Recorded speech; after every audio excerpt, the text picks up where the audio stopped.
Hello everyone, welcome to पढ़ ले NEET. So guys, आज हम लोग एक्चुअल फिजिक्स स्टार्ट करने वाले हैं। व्हेन आई से एक्चुअल फिजिक्स तो मतलब अब तक क्या चल रहा था। अब तक हम लोग दोस्तों बेसिक मैथ्स कर रहे थे जो कि फिजिक्स में यूज होती है, और यहाँ से आप लोगों की प्रॉपर एक सीक्वेंस स्टार्ट हो जाएगी। इनफैक्ट जितने भी चैप्टर्स आप लोगों के एनसीईआरटी में है, एग्जैक्टली सेम सीक्वेंस हम लोग अभी फॉलो करने वाले हैं, और ये पूरे आने वाले नेक्स्ट 6-7 चैप्टर्स आप लोगों के एक सेगमेंट होता है which is known as mechanics, उसके अंडर आने वाले हैं। ठीक है, अच्छा, बिफोर स्टार्टिंग द लेक्चर मैं आप लोगों को पहले बता देता हूं कि इस लेक्चर के जो भी नोट्स हैं, हम क्लास में जो स्लाइड नोट्स हैं वो आप लोगों को डिस्क्रिप्शन बॉक्स में मिल जाएंगे। उसके साथ साथ दोस्तों आप लोगों को डीपीपी मिलेगी। डीपीपी में आपको एग्जैक्टली 10 क्वेश्चंस मिलने वाले हैं, तो ये 10 के 10 क्वेश्चंस आप लोगों को सॉल्व करने हैं, और बेटा 110% ये सवाल बन जाएंगे। तो यार डीपीपी और नोट्स डाउनलोड करना ना भूलें डिस्क्रिप्शन बॉक्स से। दूसरी इंफॉर्मेशन ये है कि आज के लेक्चर में हम जब एंड में जाएंगे तो वहां पर डिफरेंशिएशन यूज होगा, और दोस्तों इंटीग्रेशन भी यूज होने वाला है। तो अगर आप लोगों ने इनके लेक्चर्स अभी तक नहीं देखे, प्लेलिस्ट में जाइए और जल्दी से आपको डिफरेंशिएशन और इंटीग्रेशन के वन शॉट अवेलेबल है तो उनको देख लीजिएगा, अदरवाइज आपको थोड़ा थोड़ा यहाँ पे प्रॉब्लम स्टार्ट हो जाएगा। सो काइनेमेटिक्स है ना, तो एक तो वर्ड का मतलब क्या है एग्जैक्टली ये स्टार्ट करने से पहले एक छोटा सा introduction. Myself Deepak Chaudhary and I am an IITian basically, 2015 pass out from IIT Bombay, right. So kinematics word का क्या मतलब है, और इस काइनेमेटिक्स के अंडर हम दो क्लासिफिकेशंस कर सकते हैं। पहला हम लोगों को जो आज हम पढ़ने वाले हैं, motion in 1 dimension, and second is motion in 2 dimension. So the thing is what is kinematics. तो यार एक सिंपल सा एग्जांपल लेते हैं। आप डेली लाइफ में एक काम जरूर करते हैं। क्या काम करते हैं भाई साहब? सुबह सुबह उठते हो और अपने घर से स्कूल जाते हो। ठीक है, इमेजिन करो दोस्तों, थोड़ा सा इसको फील करते हैं, जैसा मैं बोल रहा हूं वैसा इमेजिन करिए। तो दोस्तों ये आप लोगों का हो गया घर, स्वीट होम, और इस घर से अब हम चलते हैं भैया सुबह सुबह स्कूल। तो कैसे स्कूल जाते हो? सबके अलग अलग इंतजाम है। कोई बस से जाता होगा, कोई साइकिल से जाता होगा, कोई स्कूटी से जाता होगा, व्हाटएवर। कुछ लोग पैदल भी चले जाते होंगे जिनका स्कूल पास में है। तो जब हम घर से स्कूल जा रहे हैं तो हमने एक स्पेसिफिक पाथ फॉलो किया। क्या पाथ फॉलो किया? लेट्स से यहां से ये निकलता है रास्ता, और ऐसा घूमता फिरता हुआ, ऐसा टेढ़ा मेढ़ा हम लोग अपनी स्कूल पर पहुंच जाते हैं। अब इस रास्ते में हम एक काम करते हैं, थोड़ी सी ना चीजें स्टडी करते हैं। क्या चीजें स्टडी करते हैं कि आप जब अपने घर से निकले तो आप सपोज बस में बैठ के जा रहे हो, तो आपकी बस भाई पहले तो रेस्ट पर होगी। सभी बच्चे जब बस में चढ़ जाएंगे तो उसके बाद ही बस चलेगी। तो क्या मैं बोल सकता हूं बस इनिशियली रेस्ट पे था, बस की जो वेलोसिटी थी वो 0 थी। अब धीरे धीरे ये बस चलना स्टार्ट करती है। दोस्तों कहीं पर कई बार सिग्नल्स पर मान लो ट्रैफिक लगा हुआ है, रेड लाइट है, तो भाई साहब अगर रेड लाइट है तो बस को रुकना पड़ेगा। बस स्लो डाउन हो जाएगी, मतलब बस आप लोगों की वापस से रेस्ट पर आ गई। फिर जब चली तो मे भी शायद एक ऐसा रास्ता मिल गया जो खाली था, तो बस वाले भैया ने क्या किया, स्पीड में भगा ली, एकदम तेज, खतरनाक वाली तेज। कई बार ऐसा होता है ना, सीधी रोड है और खाली रोड मिल गई तो बस ड्राइवर भैया एकदम फटाफट फटाफट चलाए जा रहे हैं। तो मतलब उस टाइम बस की स्पीड ज्यादा थी। क्या मैं बोल सकता हूं इस पूरे रास्ते में हमारी बस की जो स्पीड है वो वेरी करती जाएगी। ठीक है, तो हम लोग यहां पे स्टडी कर रहे हैं। किस चीज की स्टडी कर रहे हैं? कि हमारी बस की जो रफ्तार है वो कैसे बदल रही है। एक और चीज दोस्तों, घर से लेकर जब मैं स्कूल आया तो मैंने टोटल कितनी दूरी चली। ठीक है, आपकी स्कूल कितनी दूर है? 5 किलोमीटर दूर है, 6 किलोमीटर दूर है। इन सब चीजों की स्टडी करने को ही काइनेमेटिक्स बोला जाता है। इन शॉर्ट काइनेमेटिक्स को हम बोल सकते हैं, kinematics is basically study of motion. ठीक है, kinematics is basically study of motion. और जब मैं बोल रहा हूं कि स्टडी ऑफ मोशन, तो मोशन में क्या क्या स्टडी कर सकते हैं भाई? वो कितना डिस्टेंस चल रहा है, कितना डिस्प्लेसमेंट है, रफ्तार कैसे चेंज हो रही है, बस का एक्सेलरेशन क्या है, वेलोसिटी क्या है। तो इस स्टडी को ही काइनेमेटिक्स बोला जाता है। और काइनेमेटिक्स में एक चीज हम लोग ध्यान रखेंगे कि दोस्तों उस मोशन का कॉज क्या है ना। मतलब सपोज बस के अंदर एक इंजन है, और वो इंजन एक फोर्स प्रोवाइड करता है जिसकी वजह से वो बस चलने वाली है, तो हमें उस कॉज की स्टडी नहीं करनी, हमें तो केवल और केवल किसकी स्टडी करनी है, मोशन की स्टडी करनी है। इसी स्टडी को हम लोग काइनेमेटिक्स के नाम से जानते हैं। और जो सबसे पहली फिजिकल क्वांटिटीज है, जो सबसे पहला पॉइंट है हमें जो स्टडी करना है, वो हम स्टडी करेंगे डिस्टेंस एंड डिस्प्लेसमेंट। सुनने में तो बड़ा आसान लगता है सर, डिस्टेंस और डिस्प्लेसमेंट, क्योंकि हम बहुत टाइम से पढ़ते हुए आ रहे हैं। 9th में शायद आप लोगों ने फर्स्ट टाइम डिस्टेंस और डिस्प्लेसमेंट का नाम सुना होगा। तो मैं एक जस्ट बेसिक डेफिनेशन बता रहा हूं डिस्टेंस और डिस्प्लेसमेंट की। उसके बाद दोस्तों हम लोग डायरेक्टली एंटर करेंगे न्यूमेरिकल में, क्योंकि यहां पे कोई बहुत ज्यादा डीप कॉन्सेप्ट नहीं है। तो भाई साहब डिस्टेंस क्या होता है बेटा, जब आपकी ये जो बस चली घर से लेकर स्कूल तक, तो आपने टोटल कितनी दूरी चली, टोटल जो पाथ आपने चला उस पाथ का लेंथ क्या है। सो सिंपल वर्ड्स में हम लोग डिस्टेंस को बोलेंगे what is distance. Distance is basically the length of actual path. एक जर्नी में, एक मोशन में आप जो भी पाथ ट्रेवल कर रहे हैं, जो भी पाथ कवर कर रहे हैं, उसकी लेंथ को डिस्टेंस बोला जाता है। ठीक है, डिस्टेंस कैसी फिजिकल क्वांटिटी है? सो दोस्तों ये जस्ट एक स्केलर फिजिकल क्वांटिटी, यहां पे डायरेक्शन वायरेक्शन का कोई भी लेना देना नहीं है, जस्ट मैग्नीट्यूड होता है, सिंपल सा मैग्नीट्यूड होता है कि यार मेरी जो स्कूल है वो घर से 10 किलोमीटर की दूरी पर है, 12 किलोमीटर की दूरी पर है, 15 किलोमीटर की दूरी पे, तो एक नंबर इस फिजिकल क्वांटिटी को डिस्क्राइब करने वाला है। अच्छा, डिस्प्लेसमेंट का क्या चक्कर है भाई साहब?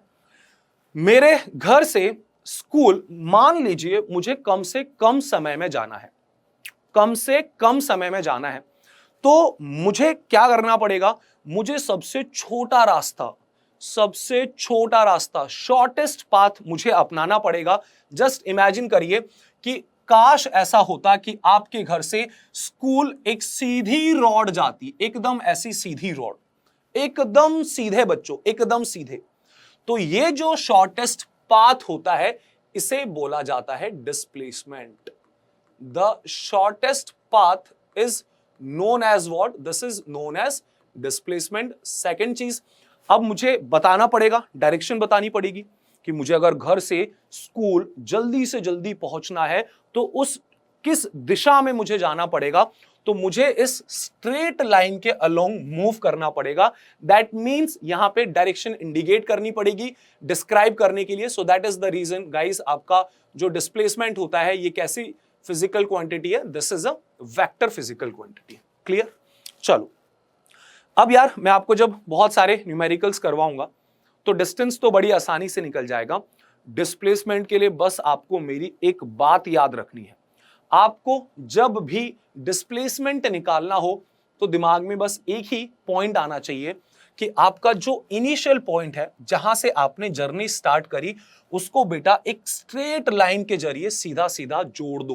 तो आपने क्या करना है? ज्वाइन करना है दोस्तों। किसको ज्वाइन करना है? इनिशियल पॉइंट को सीधे ज्वाइन कर दीजिए फाइनल पॉइंट से एक स्ट्रेट लाइन के जरिए, तो आपको मिल जाएगा एक आपका डिस्प्लेसमेंट। ठीक है, बस ये लाइन याद रख लो। इवन मैं बोलूंगा ये ट्रिक है भाई साहब, ये ट्रिक है, ये स्टेटमेंट अगर आपको याद है तो आपका आधे से ज्यादा काम हो जाएगा। ठीक है, चलो तो हम कुछ एग्जांपल्स के थ्रू इसको समझते हैं।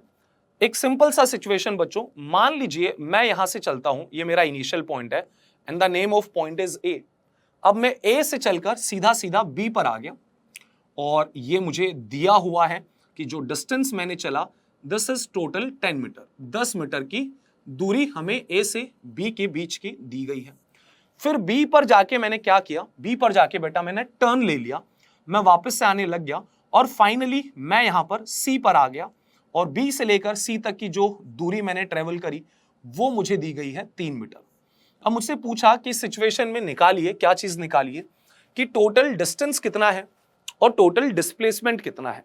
बस हमें आने वाले अगले 15 मिनट में यही न्यूमेरिकल्स करने हैं, डिस्टेंस निकालना है और डिस्प्लेसमेंट निकालना है। तो यार पहली बात, हम यदि डिस्टेंस की करें तो इसमें तो बिल्कुल भी ज्यादा दिमाग लगाने की आप लोगों ने जरूरत ही नहीं है। क्यों सर?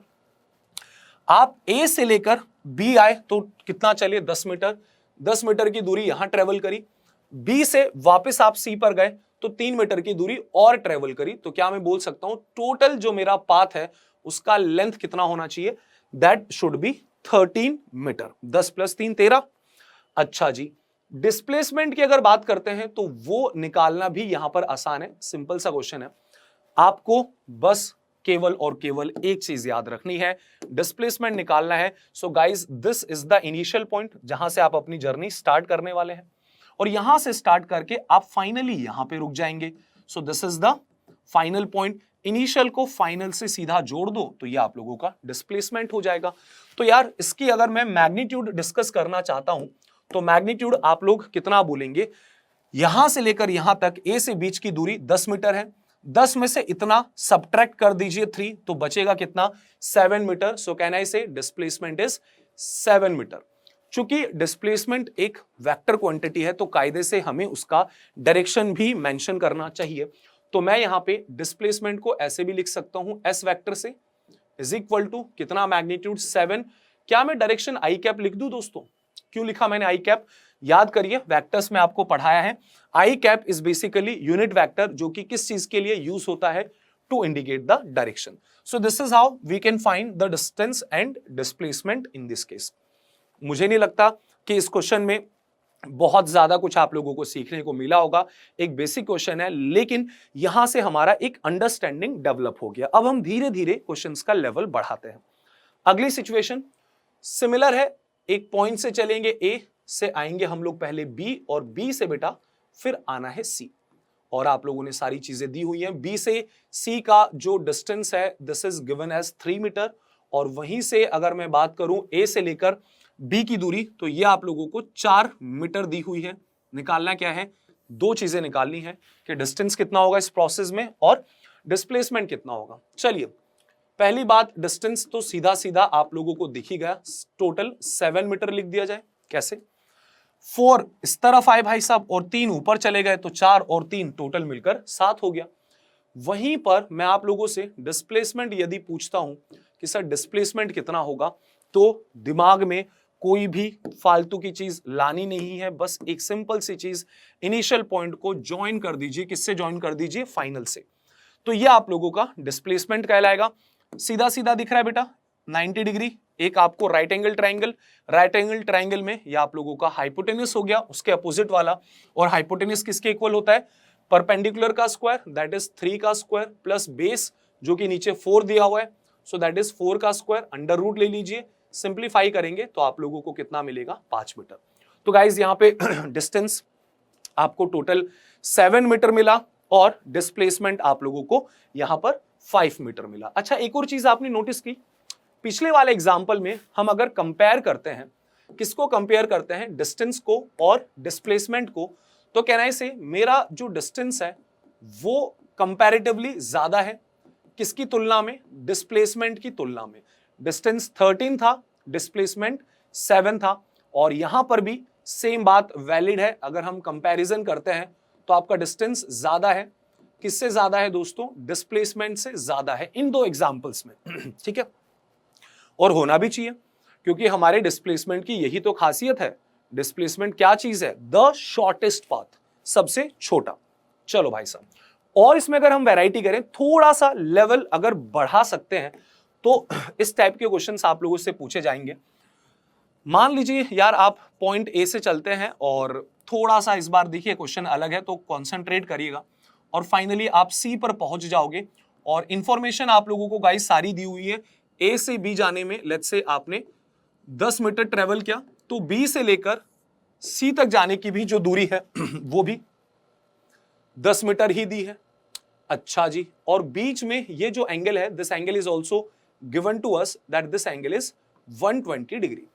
और हमसे डिस्टेंस पूछेगा तो हम बड़े खुश होके बता देंगे, सर कितना है डिस्टेंस। बेटा डिस्टेंस तो सीधा सीधा ऐड कर लो, 10 और 10 टोटल दूरी आपने जो चली है वो है 20 मीटर।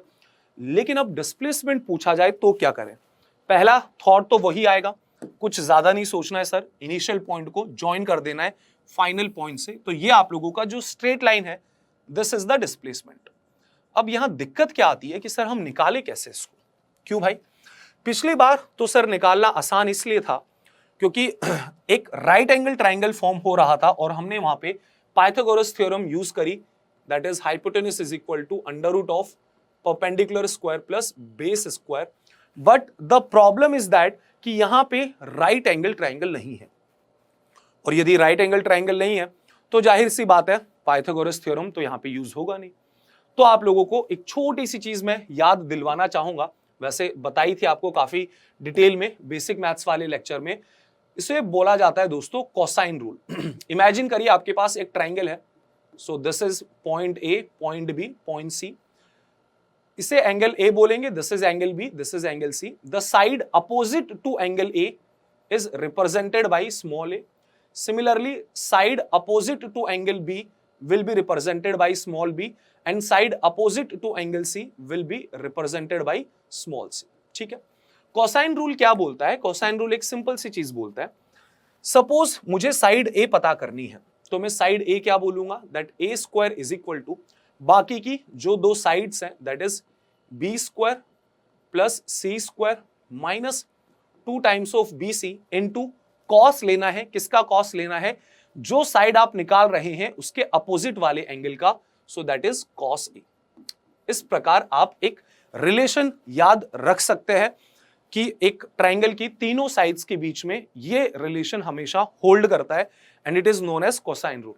एक और एग्जांपल समझने के लिए, सपोज साइड बी निकालनी है तो साइड बी का स्क्वायर क्या होगा? बाकी की जो दो साइड है, एक है ए और एक है सी, तो मैं लिखूंगा A square plus C square minus 2 times of A C into cos opposite वाला एंगल, तो साइड बी के जो अपोजिट वाला एंगल है that is angle B, so this is cos B. Same प्रकार से आप साइड सी भी निकाल सकते हैं, सो दैट इज द फंडा। ठीक है जी, अब क्या करें? अब सेम चीज आप यहां पे अप्लाई कर दीजिए। आपको दोस्तों ये चीज आपका डिस्प्लेसमेंट है, तो आप क्या बोलेंगे? जो साइड एसी है, एसी का स्क्वायर कितना होना चाहिए? So that should be equals to बाकी की जो दो साइड है, this is 10, so it would be 10 का स्क्वायर प्लस दूसरा कितना है? ये भी 10 है, सो दिस इज ऑल्सो 10 का स्क्वायर प्लस की जगह यहां पे ध्यान रखो माइनस है, सो that is minus 2 times of दोनों साइड का product, so which is 10 into 10, so 10 into 10 is also 100 and cos angle opposite वाला इस साइड के जो अपोजिट एंगल है that is 120, so I should write here cos 120 degree. Fine, चलिए इसे further अगर सिंप्लीफाई करते हैं, दिस इज 100 प्लस 100। अच्छा, मैंने आपको बताया था cos 120 माइनस 1/2 होता है, याद रखना। तो अगर माइनस 1/2 होगा तो पहली बात तो माइनस और माइनस प्लस हो जाएगा, और cos 120 माइनस 1/2 होता है। माइनस ने से प्लस कर दिया, 2 से 2 आपका कैंसिल, सो ऐड करोगे तो दोस्तों आपको मिलेगा 300। ये AC का स्क्वायर आया।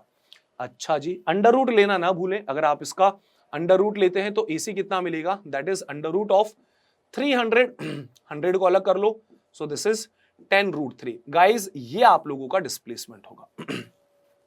इस केस में जो डिस्प्लेसमेंट आया वो डिस्प्लेसमेंट किसके इक्वल है? That is equals to 10√3। आप अप्रोक्सीमेट वैल्यू भी निकाल सकते हैं, क्योंकि √3 आप लोगों ने पता है √3 होता है 1.73, तो वो चीज अगर हम यहाँ पे पुट कर दें 1.73 into 10, so this would be approximately 17.3 metre. So ये क्वेश्चन थोड़ा सा यूनिक था।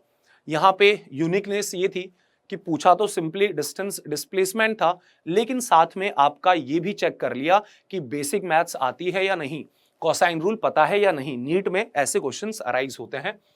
और यहां नोटिस करने वाली बात, सेम चीज, डिस्टेंस डिस्प्लेसमेंट से बड़ा है यहां पर भी, तो मैं मेंशन कर देता हूं that distance is greater than displacement. Hopefully सभी बच्चों को ये क्लियर है।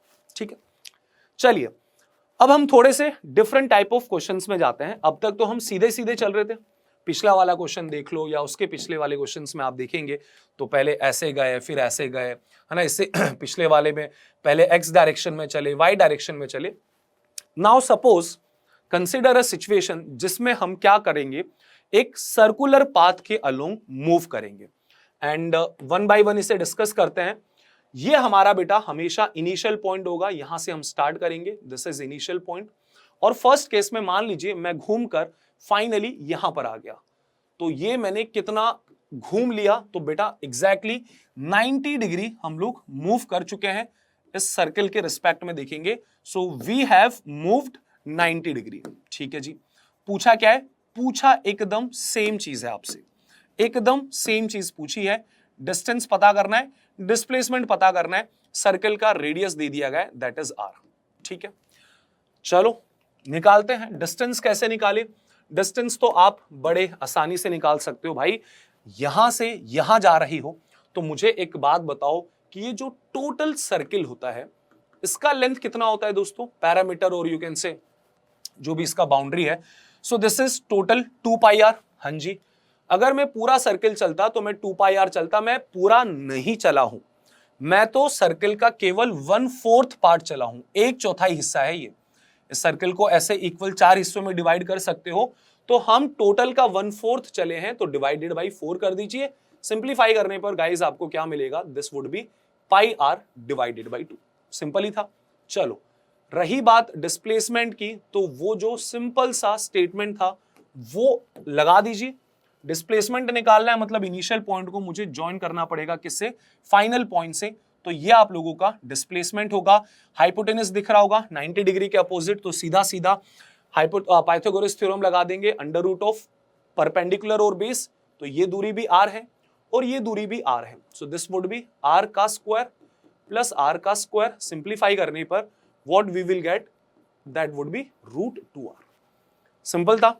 डिस्टेंस निकाला किससे? पैरामीटर वाले से, 4 से डिवाइड कर दिया, डिस्प्लेसमेंट सीधा ज्वाइन किया तो एक राइट एंगल ट्रायंगल मिल गया, तो सीधी सीधी हम लोगों ने लगा दी यहां पर पाइथागोरस। चलिए अगले सवाल में इसी का दूसरा पार्ट। इमेजिन करो मैं यहां से चला ए और 1/4 सर्किल ना चल करके, मान लीजिए दोस्तों हम इस बार आधा सर्किल चल जाते हैं। So this is our final point. Same चीज निकालनी है, डिस्टेंस और डिस्प्लेसमेंट। अच्छा, डिस्टेंस की हम बात करें तो आप सीधा क्या बोलोगे कि सर हमने एक आधा सर्किल चला है, तो पूरे का बेटा 2 pi are exactly divided by 2 कर दो। डिवाइडेड बाई 2 कर दिया तो आपको कितना मिल जाएगा? That would be pi R. वहीं पर मैं डिस्प्लेसमेंट का अगर डिस्कशन करता हूं तो मेरे दिमाग में एक ही लाइन चल रही है, डिस्प्लेसमेंट पूछा जाएगा, मैं इनिशियल पॉइंट को ज्वाइन कर दूंगा। किससे ज्वाइन कर दूंगा? फाइनल पॉइंट से। तो ये आप लोगों को डायमीटर दिख गया होगा, और ये अगर डायमीटर दिख गया तो डिस्प्लेसमेंट कितना बोल देंगे? 2r। अच्छा, डिस्टेंस पाई आर है, पाई का वैल्यू आपको पता ही है, that is 3.14 into R. Comparison करें तो अब भी दोस्तों डिस्टेंस जो है आप लोगों का किसके इक्वल है?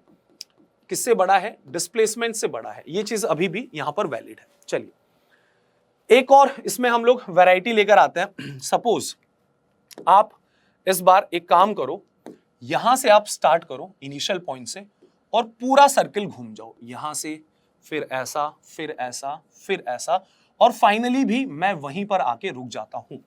तो पहली चीज मतलब मैंने पूरा एक चक्कर लगा लिया, तो पहली चीज मैंने कितनी दूरी ट्रेवल करी? तो डिस्टेंस तो मैं सीधा सीधा बोल दूंगा सर वो हो जाएगा 2 पाई आर। कंप्लीट सर्किल है इस बार।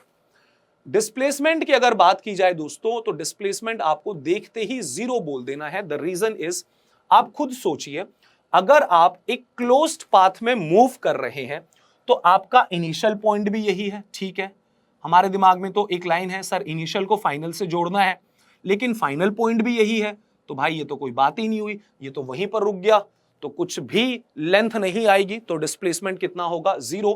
इनफैक्ट इसे एज अ नोड भी आपको याद रखना है।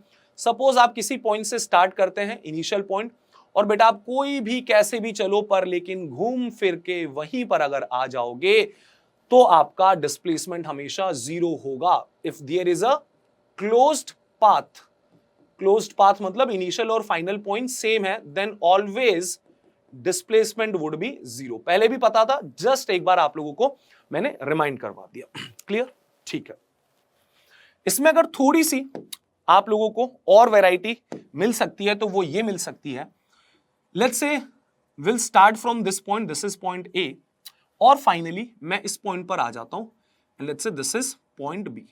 ठीक है जी, पॉइंट ए से स्टार्ट कर कर हम पॉइंट बी पर आ गए।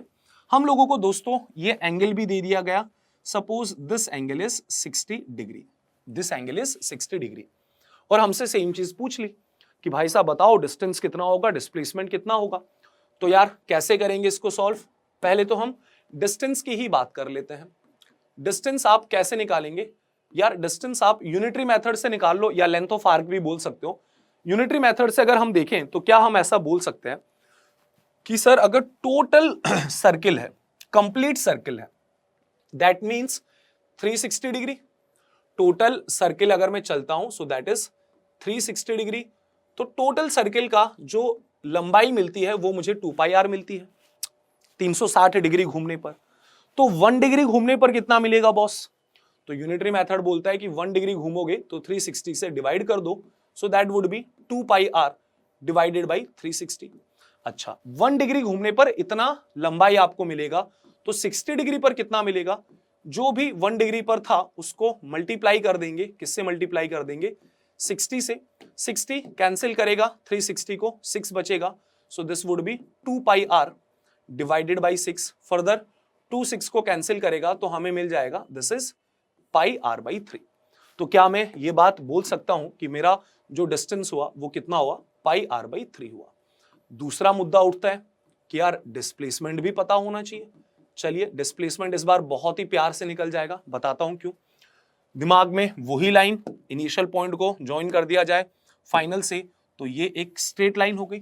अब आप यहां पे बड़े ध्यान से देखें दोस्तों, सेंटर से ये वाली दूरी आपकी आर के इक्वल होगी, जायज सी बात है, ठीक है। सेंटर से ये वाली दूरी अगेन आपकी आर के इक्वल होगी, तो ये भी रेडियस आर। अच्छा, ये दोनों साइड्स इस ट्राइंगल की इक्वल है, तो आपको ये प्रॉपर्टी पता होनी चाहिए। अगर ये दोनों साइड्स इक्वल हैं तो इन साइड के जो अपोजिट वाले एंगल हैं दोस्तों, ये अपोजिट वाले एंगल भी इक्वल होने चाहिए, ठीक है। ये दोनों एंगल इक्वल है और तीसरा एंगल 60 डिग्री है। आपको क्लिक कर जाना चाहिए कि ये एक इक्विलेटरल ट्राइंगल है। स्टिल आप देख सकते हैं कि टोटल सम 180 होना चाहिए, so this is 60 plus theta, so that is 2 theta and total sum is equal to 180। 60 minus होगा 180 में से, तो आपको कितना मिलेगा? 120 डिग्री। 2 से डिवाइड कर दीजिए तो थीटा आपको मिल जाएगा 60 डिग्री। मतलब ये भी 60, ये भी 60, सभी 60 हैं, तो ये तो इक्विलेटरल ट्राइंगल हो गया। दैट मींस ये वाला साइड भी आर हो जाएगा। तो डिस्प्लेसमेंट में यहां पे कितना बोल दूंगा? Displacement would be equal to R. इस प्रकार से आप इस वाले क्वेश्चन को सॉल्व कर सकते हैं। अच्छा, एक छोटी सी चीज आप लोगों को वैसे पता होगी, फिर भी मैं यहां पे हाईलाइट करना चाहूंगा। मैंने जितने भी अभी एग्जांपल्स किए, आपने वहां पे एक कॉमन ट्रेंड ऑब्जर्व किया कि जो डिस्टेंस था वो हमेशा बेटा डिस्प्लेसमेंट से ज्यादा था, 13 और 7। दूसरे वाले एग्जांपल में भी डिस्टेंस डिस्प्लेसमेंट से ज्यादा है, तीसरे वाले एग्जांपल में भी आपका डिस्टेंस डिस्प्लेसमेंट से ज्यादा है। तो क्या कभी ऐसा हो सकता है कि डिस्प्लेसमेंट ज्यादा हो डिस्टेंस से? तो आंसर है नहीं, ऐसा नहीं हो सकता, ऐसा कभी भी नहीं हो सकता। तो आपको ये दिख जाए दोस्तों, ऐसा लिखा हुआ, क्या लिखा हुआ? Is it possible that displacement is greater than distance? तो आप सीधे सीधे बोल देना यार ये गंदी बातें मत किया करो, ये पॉसिबल ही नहीं है, दिस इज नॉट पॉसिबल, कभी भी ऐसा पॉसिबल नहीं है, ठीक है। दूसरा सवाल उठता है कि क्या डिस्टेंस और डिस्प्लेसमेंट इक्वल हो सकते हैं? तो आंसर है यस। सिचुएशन जरा समझना। मान लीजिए मैं एक स्ट्रेट लाइन में चल रहा हूं, सीधे सीधे, मैं मुड़कर भी नहीं आऊंगा, मैं डायरेक्शन चेंज नहीं करूंगा। कंडीशन मैंने क्या बोली? हम लोग मूव कर रहे हैं, पार्टिकल आपका मूव कर रहा है अलोंग स्ट्रेट लाइन। एक स्ट्रेट लाइन के अलोंग अगर वो मूव करता है, और यहां पे कंडीशन लगा दी है विदाउट चेंजिंग डायरेक्शन, मतलब पीछे नहीं मुड़ सकता, ये सीधा ही चलना है विदाउट चेंजिंग द डायरेक्शन। तो इस सिचुएशन में हम अब बोलेंगे कि यार दोनों चीजें इक्वल होनी चाहिए। रीजन, सपोज आप इनिशियली यहां से चले, फाइनली आप यहां पर आए बेटा, तो डिस्टेंस क्या होगा? मान लो ये 4 मीटर इसकी दूरी है, तो डिस्टेंस आप 4 मीटर बोलेंगे, और डिस्प्लेसमेंट भी तो 4 ही मीटर है, क्योंकि आप चले ही शॉर्टेस्ट पाथ से हो। आपने ऐसा पाथ चूज किया जो ऑलरेडी शॉर्टेस्ट है, तो डिस्टेंस और डिस्प्लेसमेंट यहां पर इक्वल हो जाएंगे। इस केस में आई कैन से कि जो डिस्टेंस होगा वो डिस्प्लेसमेंट के इक्वल हो जाएगा। तो यहां से मैं एक कॉमन स्टेटमेंट बोल सकता हूं, और वो कॉमन स्टेटमेंट ये है जो हम हमेशा यूज करेंगे। डिस्टेंस जो है ना, वो क्या तो डिस्प्लेसमेंट से बड़ा होगा या फिर उसके इक्वल होगा, ठीक है। This is a common statement. Distance would be greater than और इक्वल टू डिस्प्लेसमेंट, और यहां पे कई बार ये भी पूछ लेते हैं कि इन दोनों का रेशियो के बारे में बताइए। किसका रेशियो? डिस्टेंस और डिस्प्लेसमेंट के रेशियो के बारे में। तो दोस्तों ये हमेशा ग्रेटर देन इक्वल टू 1 हो जाएगा। रीजन, आपको यहां डिस्प्लेसमेंट दिख रहा है, नीचे ले लो बेटा, तो 1 बचा। तो I can say the ratio of distance and displacement would be always greater than equal to 1. So that's it guys. This much knowledge about distance and displacement is sufficient enough. Numericals की अगर हम बात करें तो यहां बहुत अच्छे numericals arise नहीं हो सकते। जितने भी हम लोगों ने न्यूमेरिकल्स किए हैं दे आर सफिशिएंट एनफ। इससे ज्यादा आपको करने की जरूरत ही नहीं है। डीपीपी में 1-2 क्वेश्चंस में डलवा दूंगा, आप प्रैक्टिस कर लीजिएगा, बहुत है उतना। चलो आगे बढ़ते हैं। अब हमें एक नई चीज सीखनी है which is known as speed. और यहां पे स्पीड में अलग अलग हम लोग वेराइटीज करने वाले हैं। तो यार स्पीड क्या होती है पहले से ही पता है हम लोगों को। स्पीड के बारे में ऐसा तो है नहीं कि हमने आज तक स्पीड सुना नहीं। एक फॉर्मूला आप लोगों ने जरूर पढ़ा होगा एंड वो फॉर्मूला है that speed is equal to total distance जो कवर किया गया एक जर्नी में, और इसे डिवाइड कर दीजिए, किससे डिवाइड कर दीजिए? टोटल टाइम से। तो इस चीज को बोला जाता है स्पीड। तो सर ये तो हमें पता ही था, कुछ नया बताइए। अब हम नया सुनते हैं। तो हम चलते हैं वापस से और जो अपना रोज का काम होता है उस रोज के काम को वापस से थोड़ा याद करते हैं। रोज का काम बोले तो घर से सुबह सुबह उठना और स्कूल की तरफ जाना। तो ये हमारा घर हो गया एंड लेट्स से स्कूल इस बार कहीं यहां पे बना देते हैं। So this is the school. Diagram पे मत जाना यार, है ना, क्योंकि डायग्राम बनाने में अपन ज्यादा टाइम वेस्ट करेंगे नहीं। और इमेजिन करिए आपका जो रास्ता है वो कुछ इस प्रकार से ऐसा आ रहा है, घर से लेकर स्कूल तक का ये रास्ता आपने ट्रेवल किया। अब आपको एक बंदा बोलता है कि यार आप जब घर से स्कूल जाते हो तो आपको टोटल जो डिस्टेंस ट्रेवल करना पड़ेगा दैट वुड बी कितना? 30 किलोमीटर। ठीक है, और ये 30 किलोमीटर कवर करने के लिए आपको जो टाइम लगेगा वो लगेगा 30 मिनट्स। काफी ज्यादा स्पीड हो गई वैसे, पर कोई बात नहीं, मान लेते हैं 30 मिनट्स। अज्यूम कर लो कि ड्राइवर जो है अपने भैया वो बहुत ही तेज दौड़ा रहे हैं, कुछ तो उनको अर्जेंट काम है। 30 मिनट्स को क्या मैं 1/2 हाफ आवर भी लिख सकता हूं? बिल्कुल। तो इस एग्जाम्पल में मुझसे कोई पूछे कि यार स्पीड कितनी है आपकी, तो आपने तो एक ही फॉर्मूला याद किया है, speed is equal to total distance. So that is कितना? 30 divided by time which is 1/2। नीचे वाले 2 को ऊपर ले लीजिए, तो स्पीड मिल गई आपको 60 किलोमीटर पर आवर। आपको स्पीड मिल गई which is 60 kilometre per hour. अब यहां पे एक सोचने वाली बात यह है, जो जाहिर सी बात है आप लोगों के भी दिमाग में कभी आती होगी। आपने हमें इस फॉर्मूले के अनुसार एक नंबर दिया और आपने बोला कि हमारी जो स्पीड है वो 60 किलोमीटर पर आवर है। और दोस्तों ये तो एक कांस्टेंट हो गया। कांस्टेंट इन द सेंस आप ऐसा कुछ बोलना चाहते हैं क्या कि पूरे रास्ते में आपकी जो बस थी उसकी रफ्तार 60 किलोमीटर पर आवर थी? हाँ, इस बात का तो यही मतलब है। लेकिन रियलिटी कुछ और है। रियलिटी क्या है बेटा? जब हमारी बस चल रही थी तो हम अगर थोड़ा सा रास्ते में अगर देखें तो रास्ते में क्या हो रहा था? जब बस निकली तो मे बी रास्ता काफी खुला था, तो बस बहुत तेज दौड़ रही थी, बहुत ज्यादा तेज दौड़ रही थी। तो बस की जो रफ्तार थी दोस्तों वो मान लीजिए 90 किलोमीटर पर आवर चली गई, लेट्स से। अच्छा, बाद में बस को टर्न लेना था तो बस को स्पीड कम करनी पड़ी। कितनी कम करी? मान लीजिए उसने अपनी स्पीड कर ली 30 किलोमीटर पर आवर। और आगे गए तो एक जगह रेड सिग्नल आ गया। अब रेड सिग्नल आ गया तो भाई साहब कुछ नहीं कर सकते, रोकना पड़ेगा बस को थोड़ी देर के लिए। और बस को अगर आपने थोड़ी देर के लिए रोक दिया तो उस मोमेंट पे स्पीड 0 हो गई। फिर बस वाले भैया को याद आया, अरे यार जल्दी से जाना है स्कूल, क्योंकि उसके बाद कुछ तो उनको स्पेशल काम है। तो उन्होंने वापस से बस को खींचना स्टार्ट किया तो उनकी स्पीड हो गई 90 किलोमीटर पर आवर। तो रियलिटी तो यही होती है। रियलिटी तो यही होती है। क्या होती है रियलिटी? जब रास्ता खुला पड़ा है तो भाई साहब बहुत तेज जा रही है बस, कहीं ट्रैफिक व्रैफिक आ गया तो स्पीड हमने कम कर ली, रेड सिग्नल पे स्पीड 0 हो गया। दैट मीन्स इस बस की जो स्पीड है वो पूरे रास्ते में वेरी कर रही है, वो कांस्टेंट नहीं है, वो तो चेंज हो रही है, वेरिएबल है। वेरिएबल मतलब जो वेरी कर रहा है। लेकिन आपने इस फॉर्मूले के अनुसार क्या बोला कि आपकी स्पीड तो 60 थी, मतलब कुछ ना कुछ तो भाई गड़बड़ है। क्या गड़बड़ है?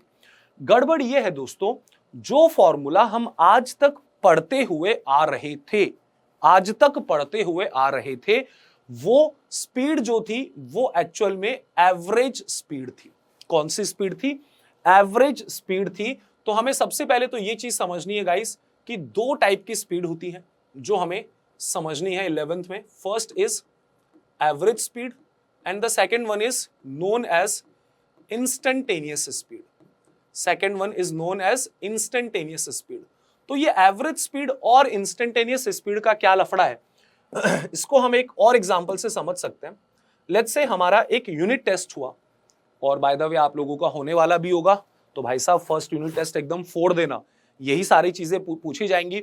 यूनिट एंड मेजरमेंट हो चुका है, प्लेलिस्ट में जाके देख लो, वन शॉट है, पूरा डायमेंशनल एनालिसिस उसमें करवाया है, पूरी काइनेमेटिक्स बेटा आप लोगों की लेक्चर वाइज यहां से कंप्लीट हो जाएगी, और हर एक लेक्चर 2 घंटे का होगा। तो आने वाले 3 या 4 लेक्चर्स में हम इस मोशन इन 1D को कंप्लीट कर देंगे। हाँ, तो क्लास में यूनिट टेस्ट हुआ, तो 40 में से सबके नंबर आए अलग अलग। एक बच्चे के आए 35 40 में से, एक के आए 20 नंबर आ गए 40 में से, एक कोई बहुत ही ज्यादा महान इंसान था उसके 13 नंबर आ गए, ठीक है, कोई टॉपर था उसके 39 आ गए, ठीक है, चिंकू के भाई मान लो 40 में से 40 आ गए। ऐसे सब बच्चों के अलग अलग नंबर आ गए, किसी के 26 आ गए, और बहुत सारे बच्चे ऐसे, ठीक है, ऐसे बहुत सारे बच्चे, सबका तो अपन लिखने वाले नहीं है। अब ये जो है डिफरेंट बच्चों के डिफरेंट मार्क्स आए। प्रिंसिपल सर ने पूछा कि यार क्लास का परफॉर्मेंस कैसा है, टीचर से ये पूछा। तो टीचर ने पता है क्या बोला? टीचर ने ये बोला सर परफॉर्मेंस अच्छी है, बच्चों के ऑन एन एवरेज जो मार्क्स हैं, एवरेज मार्क्स 30 मार्क्स आए हैं बच्चों के एवरेज। तो यार एवरेज 30 मार्क्स का क्या मतलब है? एवरेज सभी को पता है, इन सबको ऐड करेंगे, टोटल से डिवाइड करेंगे, तो एवरेज मतलब एक बेसिक आइडिया देता है, एक बेसिक आइडिया कि हाँ यार ये क्लास में 30 आए तो मतलब किसी के 30 से ज्यादा भी आए होंगे, किसी के 30 से भी कम भी आए होंगे, लेकिन 30 के ऑन एन एवरेज आसपास है, तो मतलब ये पढ़ने वाला बैच हो गया, ठीक है। लेकिन रियलिटी क्या है? हर एक बच्चे के तो नंबर अलग अलग हैं, किसी के 35 हैं, किसी के 39 है, तो ये इस बच्चे का एग्जैक्ट नंबर है, ये इस बच्चे का बेटा क्या है? Exact number. लेकिन ये जो 30 मार्क्स हैं ये इसकी क्लास का एवरेज है।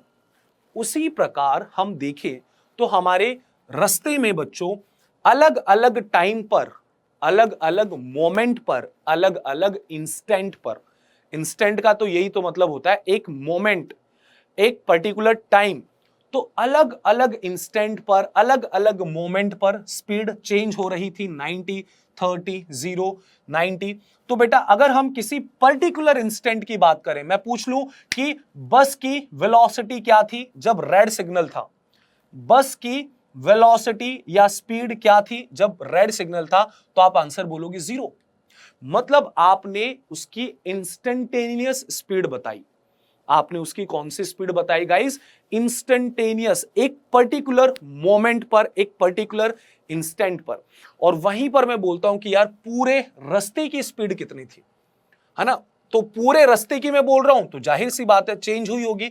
तो पूरे रास्ते की स्पीड का मतलब आपने क्या पूछा? Average speed. तो ये दो चीजें आप लोगों को समझनी है। तो यहां पे हम शॉर्ट में इनको मेंशन भी कर सकते हैं। इंस्टेंटेनियस स्पीड मतलब एक पर्टिकुलर मोमेंट की स्पीड, एक पर्टिकुलर मोमेंट की स्पीड या एक पर्टिकुलर इंस्टेंट की, ठीक है। और एवरेज स्पीड अगर मैं बोलता हूं तो मतलब एक कोई टाइम इंटरवल है, तो उस टाइम इंटरवल का, टाइम इंटरवल मतलब भाई जब हम घर से स्कूल की तरफ जा रहे थे तो एक टाइम इंटरवल का on an average speed is known as average speed, ठीक है। डेफिनेशन से ही, नाम से हम लोगों को काफी चीजें इसमें रियलाइज हो रही हैं, एवरेज और इंस्टेंटेनियस। तो एवरेज आपको जहां भी दिख गया तो समझ जाओ कि वो आपका कौन सा वाला हो गया? Total distance upon total time. अच्छा, अब एवरेज स्पीड का फॉर्मूला तो हमें सर बहुत अच्छे से आता है। क्या फॉर्मूला है एवरेज स्पीड का? जो कि जस्ट हमने अभी देखा भी, दैट इज एवरेज स्पीड। कभी भी आपसे कोई पूछेगा तो आप एक ही चीज बोलेंगे उसको, this is equal to total जो भी डिस्टेंस कवर हुआ है अभी तक उसको डिवाइड कर दीजिए, किससे डिवाइड कर दीजिए, टोटल टाइम से, तो मुझे एवरेज स्पीड मिल जाएगी, कोई दिक्कत नहीं है। आगे बढ़ते हैं। अगली चीज क्या है यार, इंस्टेंटेनियस स्पीड निकालनी है तो कैसे निकालेंगे दोस्तों। मान लो आप एक सीधा सीधा ट्रेवल कर रहे थे, ठीक है, या फिर आपका वही जो रास्ता था, है ना, घर से लेकर स्कूल का, तो ये वो आपका रास्ता है, तो आप बीच बीच में अपनी स्पीड चेंज करते जा रहे हो। अब मुझे पता करना है कि इंस्टेंटेनियस स्पीड क्या होती है, इसका भी कोई फॉर्मूला है क्या, तो बिल्कुल है दोस्तों। अब आप सबसे पहले तो ये चीज समझने की कोशिश करें। मान लीजिए आप इनिशियली यहां पे थे, ठीक है, कोई तो टाइम पर आप यहां पे थे, आप कोई तो टाइम पर जो पार्टिकल था दोस्तों वो यहां पे था, कितना टाइम है, टी टाइम है ये, ठीक है। अब दिक्कत क्या है, रियलिटी में अगर मैं बात करूं, आप इस चीज को फील करना, विजुअलाइज करना। रियलिटी में बेटा जब कोई भी गाड़ी चलती है तो बहुत जल्दी जल्दी उसकी स्पीड चेंज होती रहती है, बहुत जल्दी जल्दी। तो मेरी स्पीड तो चेंज हो जाएगी, मतलब एक काम करते हैं, अभी टाइम टी है, जस्ट थोड़ी देर बाद, हल्के से टाइम के बाद, कितने टाइम की मैं बात कर रहा हूं, dt टाइम की मैं बात कर रहा हूं। और मैंने आपको पहले भी इस dt का मतलब बताया, dt मतलब होता है बेटा वेरी वेरी स्मॉल चेंज। तो dt टाइम पता है कितना होगा, बहुत छोटा टाइम, 0.0000 और ऐसे बहुत सारे 000 लिख दे और लास्ट में लिख दे 1 सेकेंड। मतलब ये मैंने चुटकी बजाई ना, तो चुटकी बजाने वाले टाइम से भी बहुत ज्यादा कम है। Even you can't even imagine, dt is so small, हद से ज्यादा छोटा है यार dt, हद से ज्यादा छोटा है dt, हद से ज्यादा। सो dt is literally very very small. तो इस छोटे से टाइम में आप थोड़ा सा आगे आए होंगे, भाई ज्यादा आगे तो आए नहीं होंगे, बहुत थोड़ा सा। तो यहां पे टाइम था t, तो ये टाइम कितना हो गया, t प्लस dt। ये वाला टाइम कितना हो गया गाइस, t प्लस dt। मतलब थोड़े से टाइम के बाद, तो इतनी देर में आपने कितनी दूरी ट्रेवल कर ली होगी, तो क्या मैं बोल सकता हूं dx ट्रेवल क्या होगा। सर ये dx का क्या लफड़ा है भाई, dx is again very very very small distance, small change in position. तो कितना दूरी ट्रेवल की होंगे, तो अगेन 0.00000 ऐसा और लास्ट में 1 लगा दे, ठीक है। इतने छोटे होते हैं dx और dt, जस्ट आपको आइडिया देने के लिए मैं बता रहा हूं, ठीक है सर। तो इतना छोटा सा आपने डिस्टेंस चला, दैट इज dx। तो दोस्तों मुझे एक बात बताओ, इस मोमेंट पर जब टाइम t था तो आप डिस्टेंस कितना चल चुके हो, आप डिस्टेंस चल चुके हो dx डिवाइडेड बाई टाइम कितना है आपका dt, एंड दैट्स इट दोस्तों। ये आप लोगों का फॉर्मूला हो गया, किस चीज का फॉर्मूला हो गया, इंस्टेंटेनियस स्पीड का। और ये फॉर्मूला अब आपके लाइफ में जुड़ चुका है, जब तक आप नीट एग्जाम दोगे बहुत बार रिपीट होगा। तो मैं आज के बाद आपसे कभी भी पूछूं स्पीड का फॉर्मूला क्या है भाई, तो आपको पहले तो समझना पड़ेगा कौन सी स्पीड पूछी जा रही है। अगर पूरे इंटरवल की, पूरे रास्ते की स्पीड अगर पूछी, पूरे रास्ते की, पूरे इंटरवल की, मतलब यार एक बहुत बड़ा इंटरवल है तो उसमें तो स्पीड चेंज हो सकती है, तो मतलब हमसे एवरेज स्पीड पूछी है। लेकिन हमसे एक पर्टिकुलर इंस्टेंट की पूछ ली, जैसे मैंने एग्जांपल दिया था पिछली बार, एक particular instant in the sense मैंने बोला था जब हमारी बस घर से निकली और रेड सिग्नल के जब सामने थी तो बस की स्पीड 0 थी, तो वो एक पर्टिकुलर मोमेंट हो गया। तो पर्टिकुलर मोमेंट की स्पीड अगर आप लोगों से पूछी जाए तो आप हमेशा क्या बोलेंगे, that would B dx by dt। और इसे मैं हाईलाइट भी कर रहा हूं क्योंकि ये आप लोगों के लिए थोड़ा सा नया है, that v equals to dx by dt। जिसको इससे डर लग रहा है मैं पहले ही बता देता हूं, ये पूरा वन शॉट में बेटा डिफरेंशिएशन में चीजें कवर की गई है। प्लेलिस्ट में जाइए और जल्दी से डिफरेंशिएशन देख लो, है ना, अदरवाइज यहां से आगे आपको समझ में आने वाला नहीं है। चलो सर ठीक है, स्पीड के बारे में हमने इतना तो जान लिया। अब हम थोड़ा सा एवरेज स्पीड के ऊपर डिस्कशन करेंगे, कुछ मैं आप लोगों को इंपॉर्टेंट पॉइंट्स बताऊंगा और इसके बाद हम एक नीट का क्वेश्चन भी करने वाले हैं जो नीट 2019 में पूछा गया था। ध्यान से सुन लो, नीट 2019 में उन्होंने एवरेज वेलोसिटी, एवरेज स्पीड के बराबर अभी के लिए आप मान लीजिए, डिफरेंस क्या है ये मैं आपको बताऊंगा। तो ये नीट का क्वेश्चन आई होप आप लोगों से खुद हो जाए। तो पहले हम कुछ कॉन्सेप्ट्स को समझते हैं। यार देखिए क्या होता है, आपको किसी ने बोला कि यार एक बंदा ट्रेवल कर रहा है, अब वो जब ट्रेवल कर रहा है तो उसकी जो वेलोसिटी है वो चेंज हो रही है। थोड़ी देर के लिए तो उसने ट्रेवल किया v1 वेलोसिटी से, या मैं एक नंबर दे देता हूं, सो let's say v1 is equal to 3 metre per second. ठीक है जी। फिर वो थोड़ी देर बाद उसकी रफ्तार चेंज हो गई, उसकी जो वेलोसिटी हो गई वो हो गई 5 मीटर पर सेकेंड। ठीक है सर। तो ये सिचुएशन है दोस्तों, कुछ देर के लिए हम v1 स्पीड से चलेंगे यहां से लेकर यहां तक, और कुछ देर के लिए हम v2 स्पीड से चलेंगे यहां से लेकर यहां तक। Suppose we started the journey from point A से बी, मेरा रफ्तार इतना था, फिर मुझे लगा लेट हो जाऊंगा तो मैंने अपनी रफ्तार बढ़ा ली। ठीक है सर। अगर ऐसी बात है तो मुझसे कोई पूछेगा कि एवरेज स्पीड कितनी होगी बॉस, ये बताइए मुझे, what would be the average speed. तो बच्चों की एक मेंटेलिटी होती है, और वो मेंटेलिटी ये होती है कि हमें एवरेज निकालना है। दो नंबर्स हमें दे दिए गए हैं, एक 3 दिया है, दूसरा 5 दिया है, मजे हो गए। तो एवरेज भाई दो नंबर का कैसे निकालते हैं, 3 + 5 divided by 2। So what is this, this is 3 + 5 is 8, 8 divided by 2 that is 4 metre per second. और वो खुश हो जाते हैं कि भाई ये आंसर होना चाहिए। लेकिन दोस्तों मैं आप लोगों को बता दूं, ये जो आपका सोचना है ना, ये सोचना बहुत ही गलत है। एवरेज स्पीड के लिए हम ऐसा बिल्कुल भी नहीं करेंगे। और नीट ने एग्जैक्टली सेम सवाल पूछा और काफी सारे बच्चे यही आंसर करके आए थे। ये आंसर हो भी सकता है और नहीं भी हो सकता है, दोनों पॉसिबिलिटीज हैं। किसके ऊपर डिपेंड करेगा ये मैं बताऊंगा, क्योंकि यहां हमारी मेंटेलिटी क्या हुई, हमने बस एक सिंपल सा दिमाग लगाया। और क्या दिमाग लगाया कि सर जो एवरेज स्पीड था वो पहले v1 था, v2 था, दो अलग अलग थी, तो v1 और v2 को ऐड करो और 2 को डिवाइड करो।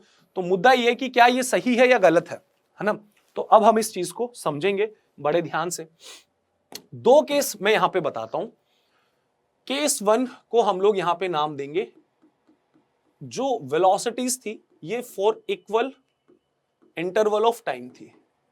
क्या बोलना चाहते हैं इस चीज का भी मतलब समझते हैं। What is the meaning of equal interval of time. सुनना यार, आप सपोज पॉइंट ए से चले और पॉइंट बी तक आपकी जो वेलोसिटी थी या जो स्पीड थी वो v1 थी, और बी से लेकर सी तक आपकी जो स्पीड थी वो सपोज v2 थी, है ना। अब इक्वल इंटरवल ऑफ टाइम का मतलब ये होता है, आपको क्वेश्चन में अगर ये दे दिया कि हमारी वेलोसिटी दो अलग अलग वेलोसिटीज थी, तो मैंने क्या किया, मैंने v1 वेलोसिटी से मैं t टाइम तक चला। कितने टाइम तक चला, t तक। और v2 वेलोसिटी से भी कितने टाइम तक चला, t टाइम तक। दोनों टाइम मेरे इक्वल थे। आ रही है बात समझ में, मतलब मैं वेलोसिटी चेंज कर रहा हूं, लेकिन जितना टाइम मेरे पास पहली वाली रफ्तार से मैं चला, दूसरी वाली रफ्तार से भी मैं एग्जैक्टली सेम टाइम चलूंगा। तो इस केस को बोला जाएगा इक्वल इंटरवल ऑफ टाइम। अच्छा जी, हमको यहां पे निकालना है क्या चीज, एवरेज स्पीड। तो यार देखो, बेसिक डेफिनेशंस को मत भूलो। जब भी आपसे एवरेज स्पीड पूछी जाए, जब भी, तो आपके दिमाग में केवल और केवल एक ही चीज आनी चाहिए, that average speed is total distance divided by total time. ये हमारा बेसिक फंडा है जो हमें फॉलो करना है। ठीक है जी, करते हैं इसको follow, total distance upon total time. तो आप यहां पे देखिएगा, टोटल टाइम की अगर मैं बात करूं, सपोज पहला टाइम t है और दूसरा भी टाइम t है, दोनों को ऐड कर लीजिए, t प्लस t, गाइस क्या मिल जाएगा, दैट इज 2t। तो मैंने नीचे लिख दिया 2t। टोटल डिस्टेंस की यदि मैं बात करता हूं, तो आप ये समझने की कोशिश करो कि जो पहला वाला डिस्टेंस है और दूसरा वाला डिस्टेंस दोस्तों अलग अलग हो सकते हैं। क्यों, क्योंकि स्पीड अलग अलग है। तो आप मुझे बताइए, स्पीड का फॉर्मूला होता है डिस्टेंस अपॉन टाइम। तो मैं डिस्टेंस को स्पीड इनटू टाइम लिख सकता हूं, बिल्कुल लिख सकते हैं। हम लोग दोस्तों डिस्टेंस को क्या लिख सकते हैं, distance can be written like this, equals to speed into time. चलिए, अब आप ये देखिए कि जब आप पहले इंटरवल में थे यहां पर, तो रफ्तार कितनी थी, v1 थी, और टाइम कितनी देर के लिए चले, t के लिए चले। तो क्या मैं इस दूरी को v1 इंटू टी बोल सकता हूं, बिल्कुल बोल सकता हूं। फिर मैं b से लेकर जब c तक चला, तो स्पीड कितनी थी, तो स्पीड v2 थी, टाइम तो t ही है, तो डिस्टेंस कितना चला, speed into time, so that is again v2 into T. ये मैंने डिस्टेंसेस निकाले हैं गाइस, पहले इंटरवल और दूसरे इंटरवल में। ओके सर, तो मुझे तो मतलब नहीं है इन सबसे, मुझे मतलब किससे है, टोटल डिस्टेंस से। तो पहला वाला डिस्टेंस कितना आया, दैट इज v1t प्लस दूसरा वाला डिस्टेंस कितना आया, that is v2t। t common आ रहा है, बिल्कुल आ रहा है, v1 प्लस v2, यहां पे t आप लोगों का कॉमन आ जाएगा, further divided by 2t, t से t कैंसिल होगा और हमको क्या मिलेगा, this would B v1 plus v2 divided by 2 and this is the final answer, v1 plus v2 divided by 2। तो ये आपकी एवरेज स्पीड आई। अब आप सोच रहे होंगे सर हमने पहले सही तो बताया था, एवरेज स्पीड यही तो बताई थी कि दोनों अलग अलग स्पीड को ऐड कर दो और 2 से डिवाइड कर दो। अब रियलिटी आपको समझ में आएगी केस 2 से कि गड़बड़ कहां होती है, क्या चीज है जो आप लोगों के मार्क्स डिडक्ट करवाएगा। केस 2 उन्होंने बोला कि यार एकदम सेम सिचुएशन है दिखने में, हमको वापस से पॉइंट ए से चलना है, ए से चलेंगे, ए से चल के कहां तक आएंगे, बी तक आएंगे और फिर फर्दर सी तक आएंगे। और जब हम ए से बी आ रहे होंगे तो जो स्पीड होगी हमारी वो होगी v1, और जब बी से सी आएंगे तो स्पीड हमारी होगी v2। लेकिन इस बार चेंज ये कर दिया, पिछली बार था इक्वल इंटरवल ऑफ टाइम, इस बार जो आपकी दोस्तों ये स्पीड है ये इक्वल डिस्टेंसेस के लिए है।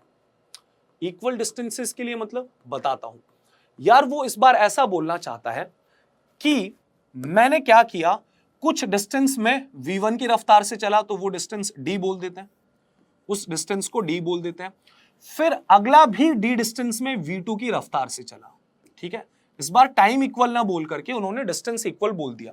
उन्होंने क्या बोला, जस्ट एग्जांपल के लिए, यार टोटल 2 किलोमीटर की जर्नी है, टोटल 2 किलोमीटर की जर्नी है, तो पहला 1 किलोमीटर v1 की रफ्तार से चलेंगे, अगला 1 किलोमीटर v2 की रफ्तार से चलेंगे।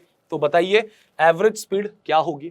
तो हमारे पास दिमाग में तो वही चीज आनी चाहिए, क्योंकि हमें तो एवरेज स्पीड का एक ही फॉर्मूला पता है और वो है दोस्तों total distance divided by total time.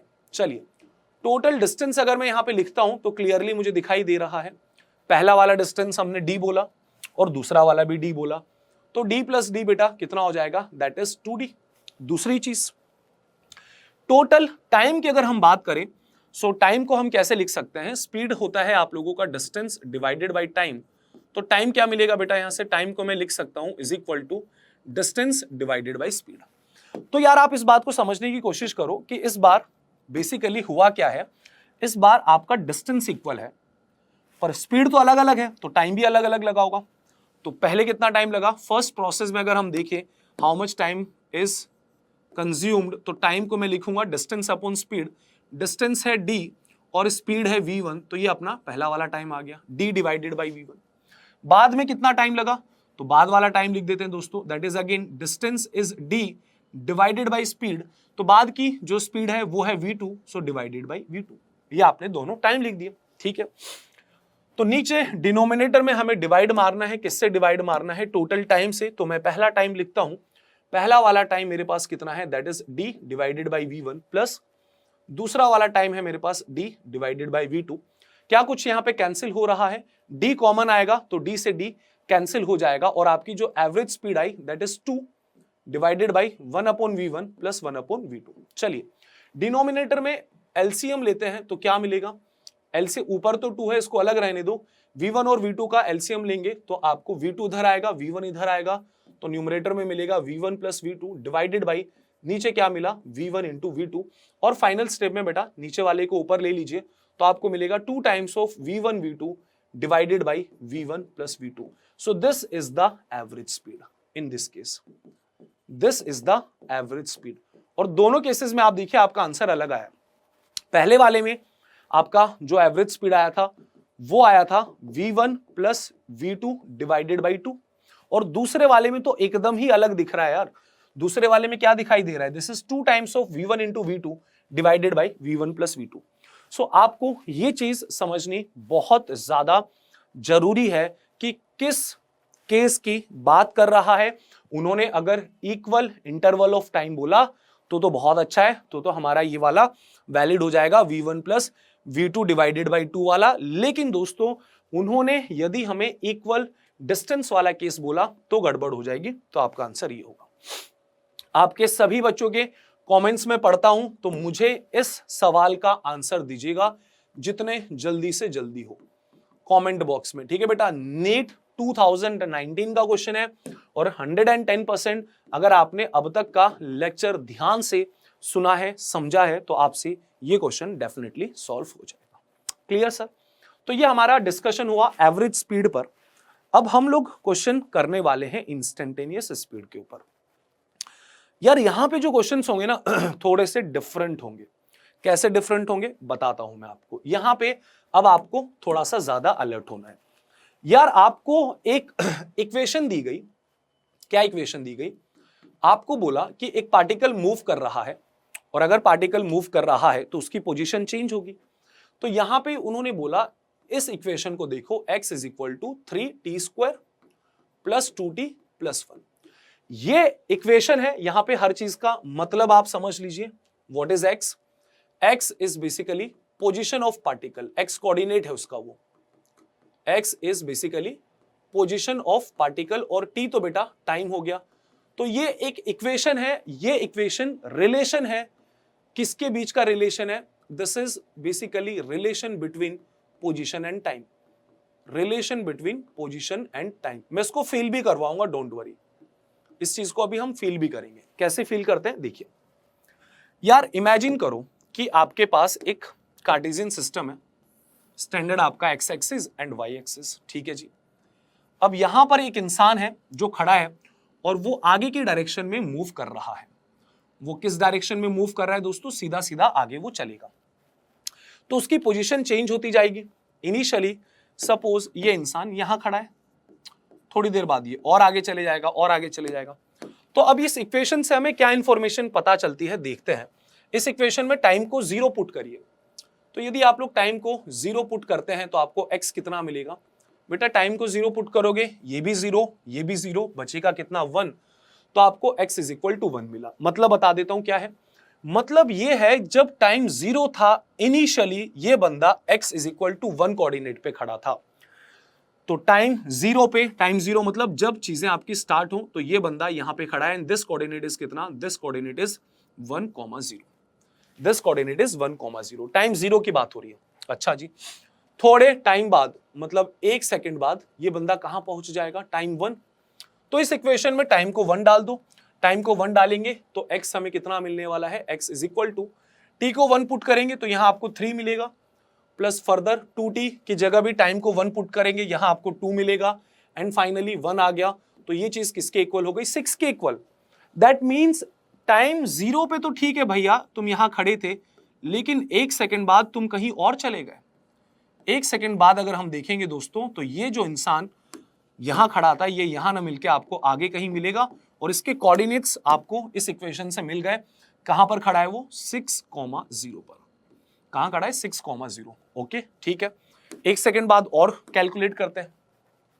Time 2 second पर अगर कोई मुझसे पूछे टाइम 2 सेकंड पर इसका पोजीशन क्या होगा, तो टाइम की जगह वहां 2 डालना पड़ेगा। 2 का स्क्वायर 4 और 4 इंटू 3 आपको मिलेगा 12, प्लस यहां पे भी टाइम की जगह 2 पुट करिए, 2 इंटू 2 इज 4 और फर्दर उसमें 1 ऐड कर दीजिए तो कितना मिला? 17 मिल गया सर। मतलब और आगे भग गया ये। टाइम 2 सेकंड पर देखो कितना तेज भगता हो जा रहा है। टाइम 2 सेकंड पर ये जो इंसान है ये आपको मिलेगा दोस्तों 17,0। तो ये इंसान यहां ना मिल करके कहीं ना कहीं आपको यहां दिखेगा। तो ये इंसान दौड़े जा रहा है, आगे भागे जा रहा है, ठीक है। ये सिचुएशन है। तो मैंने ये जो इक्वेशन दी पोजीशन और टाइम की, ये इक्वेशन से आपको बेनिफिट क्या होता है? इससे बेनिफिट ये होता है आपको जिस टाइम पर इस इंसान का पोजीशन चाहिए, टाइम का वैल्यू पुट कर दीजिए, पोजीशन मिल जाएगा। जिस टाइम पर इसका पोजीशन चाहिए, टाइम का वैल्यू पुट कर दीजिए, पोजीशन मिल जाएगा। अब मुझसे सवाल क्या पूछा गया, वो एक सोचने वाली बात है। वो ये सोचने वाली बात है, उन्होंने मुझे पूछा कि फाइंड करिए। क्या फाइंड करिए? स्पीड फाइंड करिए, ठीक है। फाइंड करनी है हमको स्पीड। और बेटा इसके 2 पार्ट दे दिए हमको। क्या 2 पार्ट दे दिए? पहला तो हमें बोला कि एवरेज स्पीड निकालो। एवरेज स्पीड, तो एवरेज स्पीड के लिए वो हमेशा बताएगा भाई कहां से लेकर कहां तक। जैसे कि हम लोग जब अपने घर से चले थे स्कूल तक, तो हमें बताया जाएगा कि तुम घर से चले स्कूल तक, तो इस दौरान तुम्हारी एवरेज स्पीड क्या थी। तो अब हमको इसने बोला एवरेज स्पीड 0 से लेकर 2 सेकंड के बीच का बता दीजिए। ठीक है, टाइम बेटा कहां से कहां लेकर, 0 से लेकर टाइम 2 सेकंड के बीच की एवरेज स्पीड बता दो। फिर उसने बोला इंस्टेंटेनियस स्पीड भी बताना है भाई। कब बतानी है इंस्टेंटेनियस स्पीड, तो ये उसने मेंशन कर दिया, टाइम 0 पर जब तुम चले थे तब तुम्हारी स्पीड क्या थी, टाइम 0 पे जब तुम चले थे तब तुम्हारी स्पीड क्या थी, टाइम 1 सेकंड के बाद तुम्हारी स्पीड क्या थी, और टाइम 2 सेकंड पर तुम्हारी स्पीड क्या थी। तो आप समझ लो कैसे इंस्टेंटेनियस स्पीड को मेंशन किया जा रहा है। एवरेज स्पीड के लिए तो बंदे ने सीधा सीधा बोल दिया, मुझे मतलब ही नहीं है बीच में क्या हुआ, मुझे तो बस इतना बता दो 0 से चले थे 2 तक पहुंच गए तो इस दौरान तुम्हारी स्पीड क्या थी। तो वो बंदा बोलेगा कि यार 0 से लेकर 2 तक तो सर स्पीड बहुत चेंज हो रही थी, 0 से लेकर 2 तक तो स्पीड बहुत चेंज हो रही थी, है ना, बीच में पता नहीं कब भाई बीच में सिग्नल आ गया तो रुकना भी पड़ सकता है, कुछ भी हो सकता है। आप तो सीधा सीधा बोल रहे हो कि 0 से लेकर 2 तक की स्पीड बताओ, तो जाहिर सी बात है कि वो एवरेज स्पीड पूछ रहा है। अच्छा, फिर बाद में उसने क्या बोला, मुझे टाइम 0 पे बताओ, टाइम 0 पे तुम्हारी स्पीड क्या थी। वो है दोस्तों इंस्टेंटेनियस स्पीड, एक पर्टिकुलर मोमेंट पे पूछ रहा है। फिर वो बोलेगा टाइम 1 सेकंड पे बताओ, जब टाइम 1 था तब स्पीड कितनी थी। तो ये इंस्टेंटेनियस स्पीड को बताने का तरीका। चलिए खैर सॉल्व करते हैं, बहुत सिंपल सा सॉल्यूशन होगा इसका, आप उसको थोड़ा सा भी फील करेंगे आपका काम हो जाएगा दोस्तों। कैसे, सबसे पहली चीज, एवरेज स्पीड के लिए हमें कभी भी जिंदगी में ज्यादा दिमाग नहीं लगाना है। एवरेज स्पीड तो हम बस इतना बोलते हैं, टोटल डिस्टेंस को डिवाइड कर दीजिए टोटल टाइम से। तो टोटल डिस्टेंस कितना चला, देखो ये यहां से स्टार्ट हुआ 1 से और यहां तक आ गया 17। तो बेटा ओरिजिन से ये वाली दूरी 17 है और ओरिजिन से ये वाली दूरी 1 है, हमें यहां से यहां तक का चाहिए। तो 17 में से 1 को माइनस कर दो, 16 आ जाएगा। सही बात है, क्योंकि आप ऑलरेडी 1 पर तो खड़े थे ना, आप ऑलरेडी 1 पर खड़े थे, फाइनली 17 पर हो, तो 17 में से 1 हटा दीजिए, मतलब इतना आपने डिस्टेंस चला। सो that is 17 minus 1 divided by time कितना लगा, 0 से लेकर 2 सेकंड, मतलब 2 सेकंड लगी। 17 में से 1 घटा दिया, 16/2, तो स्पीड कितनी मिली, 8 मीटर पर सेकंड। क्या तुम पूरे रास्ते इसी स्पीड से आ रहे थे? आपने हमें स्पीड बताई 8 मीटर पर सेकंड, इसका क्या मतलब है, क्या आप पूरे रास्ते 8 मीटर पर सेकंड से आ रहे थे? आंसर है नहीं, हम पूरे रास्ते 8 मीटर से नहीं आ रहे थे, शायद बीच में हम 8 से ज्यादा भी हो, शायद हमारी स्पीड 8 से कम भी हो, लेकिन ये ऑन एन एवरेज स्पीड है। ये कौन सी स्पीड है दोस्तों, ऑन एन एवरेज। पहला पार्ट तो हो गया, दूसरा पार्ट आते हैं। दूसरे में बेटा हमको इंस्टेंटेनियस स्पीड चाहिए, और इंस्टेंटेनियस स्पीड का तो हमें जस्ट एक फॉर्मूला सीखा है, दैट इज dx/dt, है ना। हमने इंस्टेंटेनियस स्पीड का क्या फॉर्मूला सीखा था, dx/dt। अब बच्चों यहां आप लोगों को डिफरेंशिएशन यूज होने वाला है। अब देखिए आपको x दिया हुआ है, x कितना दिया हुआ है, this is given as 3t² plus 2t and further plus 1। आपसे पूछा गया dx/dt, दैट मीन्स इसे डिफरेंशिएट करो। dx/dt मतलब बेटा इसे डिफरेंशिएट करो। 3t² का डिफरेंशिएशन, t² का डिफरेंशिएशन 2t होगा, सो this would B 60 plus 2t का डिफरेंशिएशन 2 होगा दोस्तों, t का तो 1 होता है, और 1 का डिफरेंशिएशन 0। सो ये आपकी dx/dt की वैल्यू निकल कर आ गई, और यही आपकी इंस्टेंटेनियस स्पीड है।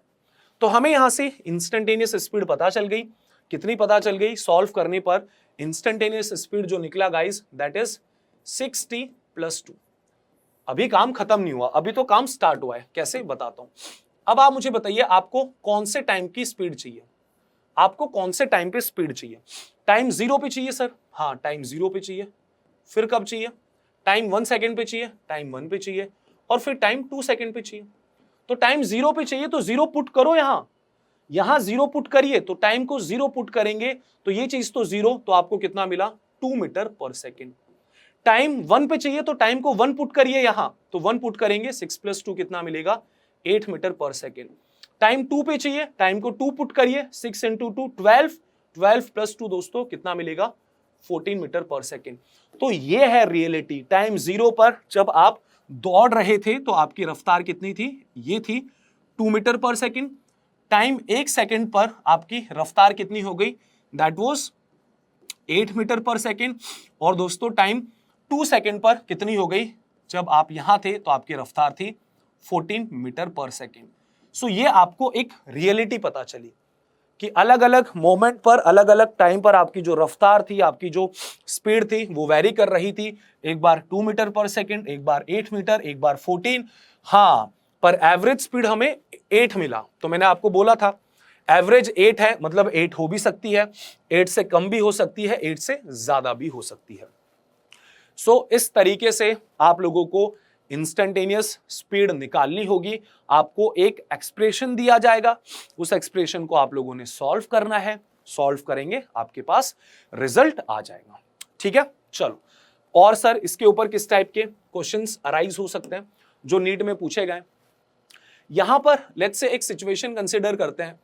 हमें एक रिलेशन दिया गया x is equal to 3t square minus 18t plus 24। तो अगेन एक पार्टिकल की पोजीशन और टाइम का रिलेशन दे दिया और हमसे पूछा हमें वो समय बताएं जब पार्टिकल रुक जाएगा।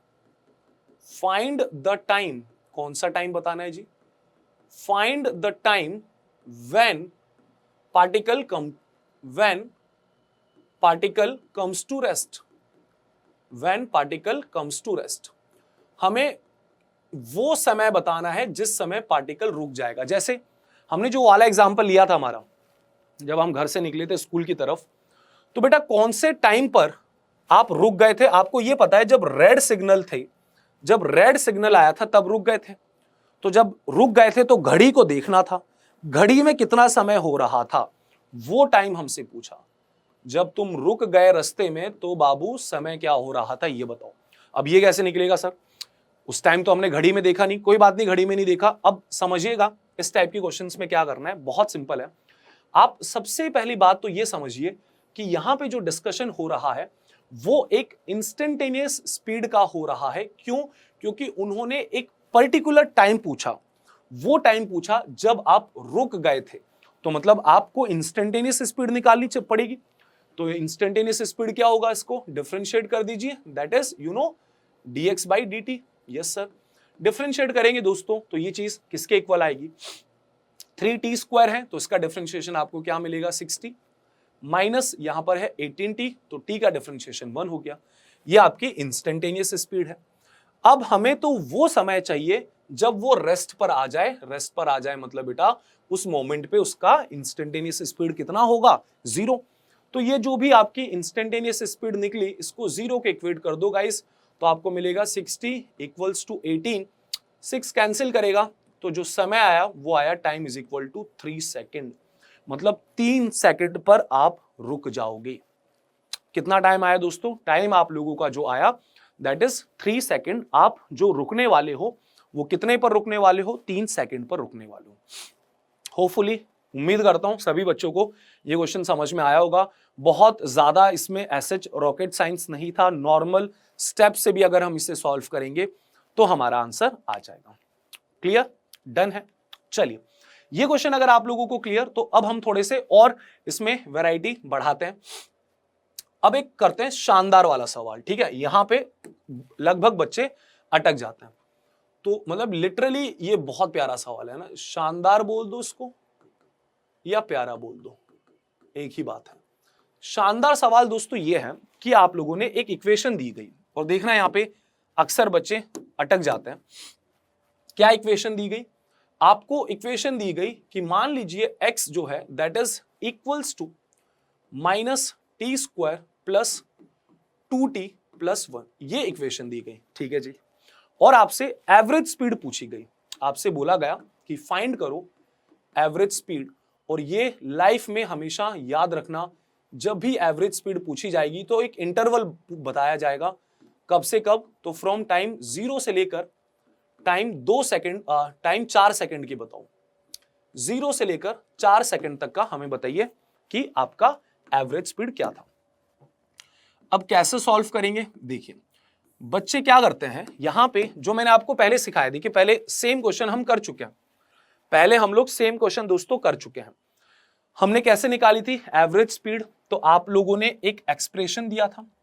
एवरेज स्पीड में भाई साहब आपको बीच में तो कोई मतलब ही नहीं है कि बीच में क्या हुआ, आप चाय पीने रुके, आपका रेड लाइट आया तब आप रुके, है ना, जो भी हो, आपको बीच में क्या हुआ उसको तो भूल जाओ। आप टाइम 0 पे कहां खड़े थे ये पता होना चाहिए, और लास्ट टाइम कहां खड़े हो ये पता होना चाहिए, तो आपको सीधा सीधा टोटल डिस्टेंस मिल जाएगा। सेम अप्रोच अगर हम यहां लगाएं कि टाइम 0 पर हम कहां खड़े थे सर, तो टाइम 0 बेटा इस इक्वेशन में पुट कर दीजिए, तो आप टाइम 0 अगर पुट करेंगे तो आपको क्या मिलेगा, टाइम 0 पर पोजीशन 1 आ जाएगी दोस्तों, देख लो। टाइम जैसे 0 डालोगे ये भी 0, बचा कितना 1। टाइम 2 सेकंड पर आप कहां खड़े थे, तो टाइम को अच्छा 4 पर पूछा है बेटा, तो आखिरी हम 4 ही डालेंगे, इनिशियल और फाइनल में सीधे हमको यहां पे डील करना है। तो टाइम 4 सेकंड में आपका पोजीशन क्या था, तो 4 सेकंड में तो टाइम को 4 डालते हैं, तो यहां पे आपका -4 का स्क्वायर 16 होगा, प्लस यहां पे 4 डालोगे 4 इंटू 2 8 होगा, प्लस यहां पे 1 है, -16 + 8 इज -8, फर्दर उसमें 1 ऐड करेंगे तो आपको कितना मिलेगा, -7। ठीक है जी, आपको -7 मिल गया, कोई दिक्कत नहीं है। तो यहां मैंने लिख दिया x = -7, मतलब नेगेटिव पीछे की तरफ जा रहा है वो। तो अब इस सिचुएशन को हम थोड़ा सा एक ग्राफ या कार्टेशियन प्लेन के थ्रू समझने की कोशिश करते हैं कि इंसान कैसे कहां चला है। समय 0 पर तो सर वो खड़ा था यहां पे कहीं, टाइम 0 पे वो खड़ा था 1,0, तो वो यहां पे खड़ा होगा। अब ये जा रहा है पीछे की तरफ, और टाइम 4 सेकंड पर ये पहुंच गया यहां पे, है ना। तो this is the situation at t = 0, that is at 1,0, and t = 4 second की अगर हम बात करें तो ये पहुंच चुका है -7,0। ठीक है जी। अब हम पहले तो एक काम करते हैं, मेथड 1 जरा समझने की कोशिश करना बेटा। मैं आपको सेम उसी तरीके से पढ़ाऊंगा, जो थॉट्स आपके आ रहे हैं, जो मोस्टली बच्चा गलती करता है, वो गलती मैं आपको लेक्चर्स में ही बता दूंगा। और डीपीपीज में भी आपको जो क्वेश्चंस मिलने वाले हैं वो सारी कैटेगरीज को कवर करने के बाद ही सारे क्वेश्चंस मैंने सेलेक्ट किए हैं, तो डीपीपी सॉल्व करना ना भूले। यार एक बच्चा बोलता है कि सर एवरेज स्पीड तो सर क्या करना है, सीधा सीधा लगा दो, टोटल डिस्टेंस निकाल दो और उसको डिवाइड मार दो टोटल टाइम से, हो जाएगा काम। सही बात है, टोटल डिस्टेंस कितना चला, टाइम 0 पे ये यहां पे था, हाँ जी बिल्कुल यहीं पे था। टाइम 0 पे देखा जाए तो भाई देख लो तुम्हारे सामने है, टाइम 0 पे दोस्तों अगर ये यहां पे था, तो अब आप खुद इस चीज को थोड़ा सा समझने की कोशिश करें। टाइम 0 पे यहां पे था, तो यहां से ये ऐसा चला होगा, तो ये डिस्टेंस आपका 1 मीटर हो गया, 1 यूनिट, और ओरिजिन से -7 मतलब 7 यूनिट और हो गया। तो टोटल दूरी कितनी चली, 1 + 7, तो ऐड कर दो भैया, 1 + 7 कितना मिलेगा, 8, डिवाइडेड बाई टाइम कितना लगा बेटा, 4 सेकेंड, क्योंकि 0 से लेकर 4, तो 0 से लेकर 4 तो divided by 4, so this would be equals to कितना, 2 मीटर पर सेकेंड। लेकिन मैंने आपको पहले ही बोल दिया था, ये वो मेथड है जो आपके फर्स्ट टाइम सोचने पर आएगा, दैट मीन्स दोस्तों ये गलत मेथड है। ठीक है, this is the wrong method. क्या गलती है वो एक इंटरेस्टिंग चीज है। तो अब हम बढ़ते हैं मेथड 2 की तरफ। यहां पे एक बहुत प्यारी चीज हुई है जो बच्चे अक्सर मिस कर देते हैं। बच्चों एक काम करते हैं, सपोज मैं यहां पे इंस्टेंटेनियस वेलोसिटी निकालता हूं, लेट्स से, है ना। तो वो इंस्टेंटेनियस वेलोसिटी कैसे निकलेगी जी, डिफरेंशिएट कर दीजिए dx/dt, dx/dt कर दिया डिफरेंशिएट। हम इसे यदि डिफरेंशिएट करते हैं तो कितना मिलेगा, डिफरेंशिएट करने पर दोस्तों -t² की जगह मिलेगा -2t, ठीक है जी, प्लस 2t की जगह क्या मिलेगा, 2 मिलेगा। ये आप लोगों की इंस्टेंटेनियस वेलोसिटी है, ये आपकी क्या है, इंस्टेंटेनियस वेलोसिटी। सर ऐसा क्यों किया, बताता हूं। अब आप ये देखो, टाइम 0 पर आपकी इंस्टेंटेनियस वेलोसिटी कितनी है, टाइम 0 पर दोस्तों आपकी इंस्टेंटेनियस वेलोसिटी कितनी है। तो आप जैसे ही यहां पे टाइम 0 डालेंगे तो आपको वेलोसिटी कितनी मिलेगी, जो कि आपकी इंस्टेंटेनियस वेलोसिटी होगी। 0 पुट करोगे, ये टर्म 0, वेलोसिटी मिली 2 मीटर पर सेकेंड। फिर मैं बोलूंगा टाइम 1 पर कितना है, तो टाइम को 1 पुट कर दीजिए। टाइम को 1 अगर हम पुट करेंगे तो हमें 1 पुट करने पर -2 और +2, तो वेलोसिटी कितना मिला, 0। टाइम 2 सेकंड पर भी निकाल लेते हैं एक बार, टाइम 2 सेकंड पर आपका वेलोसिटी कितना है, तो टाइम को 2 पुट करेंगे तो -2 × 2 इज -4, +2, तो -4 और +2 आपको कितना मिलने वाला है guys, that would be -2 metre per second. You might be thinking sir ये चल क्या रहा है, आप क्या प्रूफ करना चाहते हो? ध्यान से सुनिए, आपसे गलती क्या हुई। सबसे बड़ी गलती दोस्तों ये हुई है कि ये जो इंसान है ना, टाइम 0 पर इसका वेलोसिटी पॉजिटिव आया, टाइम 0 पर इसका वेलोसिटी पॉजिटिव आया, दैट मींस ये इंसान टाइम 0 पर आगे की तरफ जा रहा था। टाइम 0 पर दोस्तों ये आगे की तरफ जा रहा था। अच्छा जी, और कब तक ये आगे जाता जाएगा? पूरे टाइम तो आगे जा नहीं सकता, क्योंकि फाइनली तो पीछे आना है। टाइम 0 पर ये आगे जा रहा था, टाइम 1 सेकेंड पर ये रुक गया, है ना, ये ऐसे आगे जाता गया, स्पीड इसकी कम हो रही होगी, और टाइम 1 सेकेंड पे जब आपका टाइम एग्जैक्टली 1 के इक्वल हुआ दोस्तों, तो ये इंसान यहां पे रुक जाएगा। ठीक है सर, मान लेते हैं ये इंसान यहां पे रुक गया। अब ये इंसान क्या करेगा? अब ये इंसान पीछे आना स्टार्ट करेगा, क्योंकि टाइम 2 सेकेंड पर देखिए आपका वेलोसिटी नेगेटिव आया है। टाइम 2 सेकेंड पर दोस्तों आपका वेलोसिटी नेगेटिव आया, मतलब अब ये पीछे की तरफ जाने लग गया, इसका वेलोसिटी नेगेटिव आ गया, तो अब ये इंसान पीछे की तरफ जा रहा है, कुछ इस प्रकार। लफड़ा समझ में आया आपको? दिक्कत क्या है? हाँ सर, बात तो सही है। तो हमारी गलती क्या हुई? हमने तो ये अज्यूम कर लिया था, हमने टाइम 0 पे निकाला और टाइम फाइनल पे निकाला, जैसे हमने पिछली बार किया था, लेकिन पिछली बार हम बच गए। पिछली बार हम क्यों बच गए? पिछली बार ये जो इंसान था, सीधा इंसान था, ये सीधे सीधे सीधे सीधे चल रहा था। इस बार इस इंसान ने भाई पता नहीं क्या दारू वारू पी ली है ना, रास्ता भूल गया था, पहले आगे जा रहा है, फिर इसको याद आया अरे घर तो पीछे है, फिर ये पीछे चलने लग गया। तो ये दारू वाला इंसान तुम्हारा सवाल गलत करवा देगा। तो सर करेंगे क्या? पहचानेंगे कैसे कि इसने दारू पी है या सीधा इंसान है? ये भी मैं आपको बताता हूं, लेकिन उससे पहले आप ये समझिए, अगर ऐसा होता है तो हमें क्या करना है।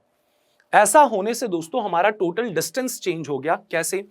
अब आप मुझे बताओ कि ये टाइम 1 सेकेंड पर कहां पे है, इसका कोऑर्डिनेट निकालिए। टाइम 1 सेकेंड पे, टाइम 0 और 4 पे तो निकाला हुआ है, टाइम 1 पे अगर निकालेंगे बेटा, टी की जगह 1 डाल दो, तो यहां -1 +2 +1 -1 +1 कैंसिल, बचेगा कितना? 2।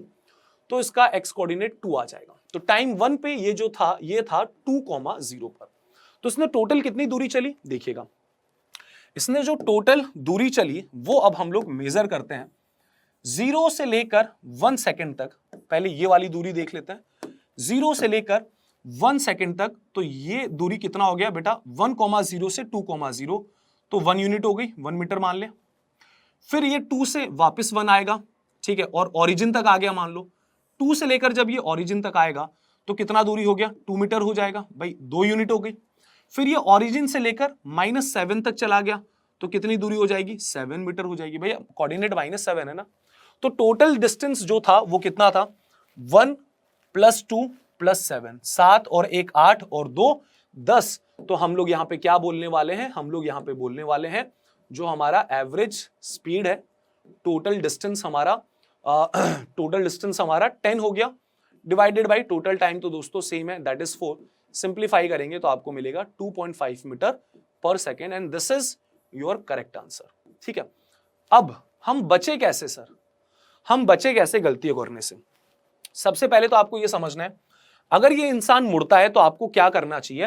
आपको सबसे पहले वो टाइम निकालना है जब ये रेस्ट पर आएगा। ठीक है, उसके लिए आपको इंस्टेंटेनियस वेलोसिटी की जरूरत पड़ेगी। आपको सबसे पहले यार वो टाइम तो पता होना चाहिए ना, जब ये रुका, तो ही तो मुझे पता चलेगा कि ये रुका कहां, फिर मैं ये निकालूंगा। पहला स्टेप, ये कहां रुका, ये कब रुका, पहला स्टेप ये कब रुका, वो टाइम हमें पता होना चाहिए। वो टाइम हमें पता है, वो टाइम हम इस इक्वेशन में डालेंगे तो हमें वो पोजीशन पता चली कि वो रुका कहां पर।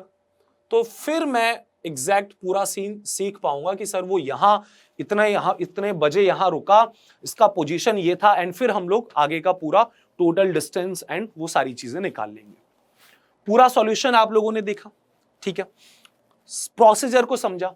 अब समझने वाली बात है, हम पहचाने कैसे कि इंसान ने दारू पी है या नहीं पी है? तो आप ऐसा समझो दोस्तों, इस वाली इक्वेशन में अगर आप ध्यान दें तो सारी चीजें पॉजिटिव हैं, सारी चीजें पॉजिटिव हैं, सारी चीजें पॉजिटिव है, मतलब ऐड होते जाएगा। सारी चीजें पॉजिटिव है मतलब वो इंसान सीधा है। ठीक है, अगर सारी चीजें पॉजिटिव है तो वो इंसान जो है वो सीधा इंसान है, और वो भाई सीधा सीधा चलेगा।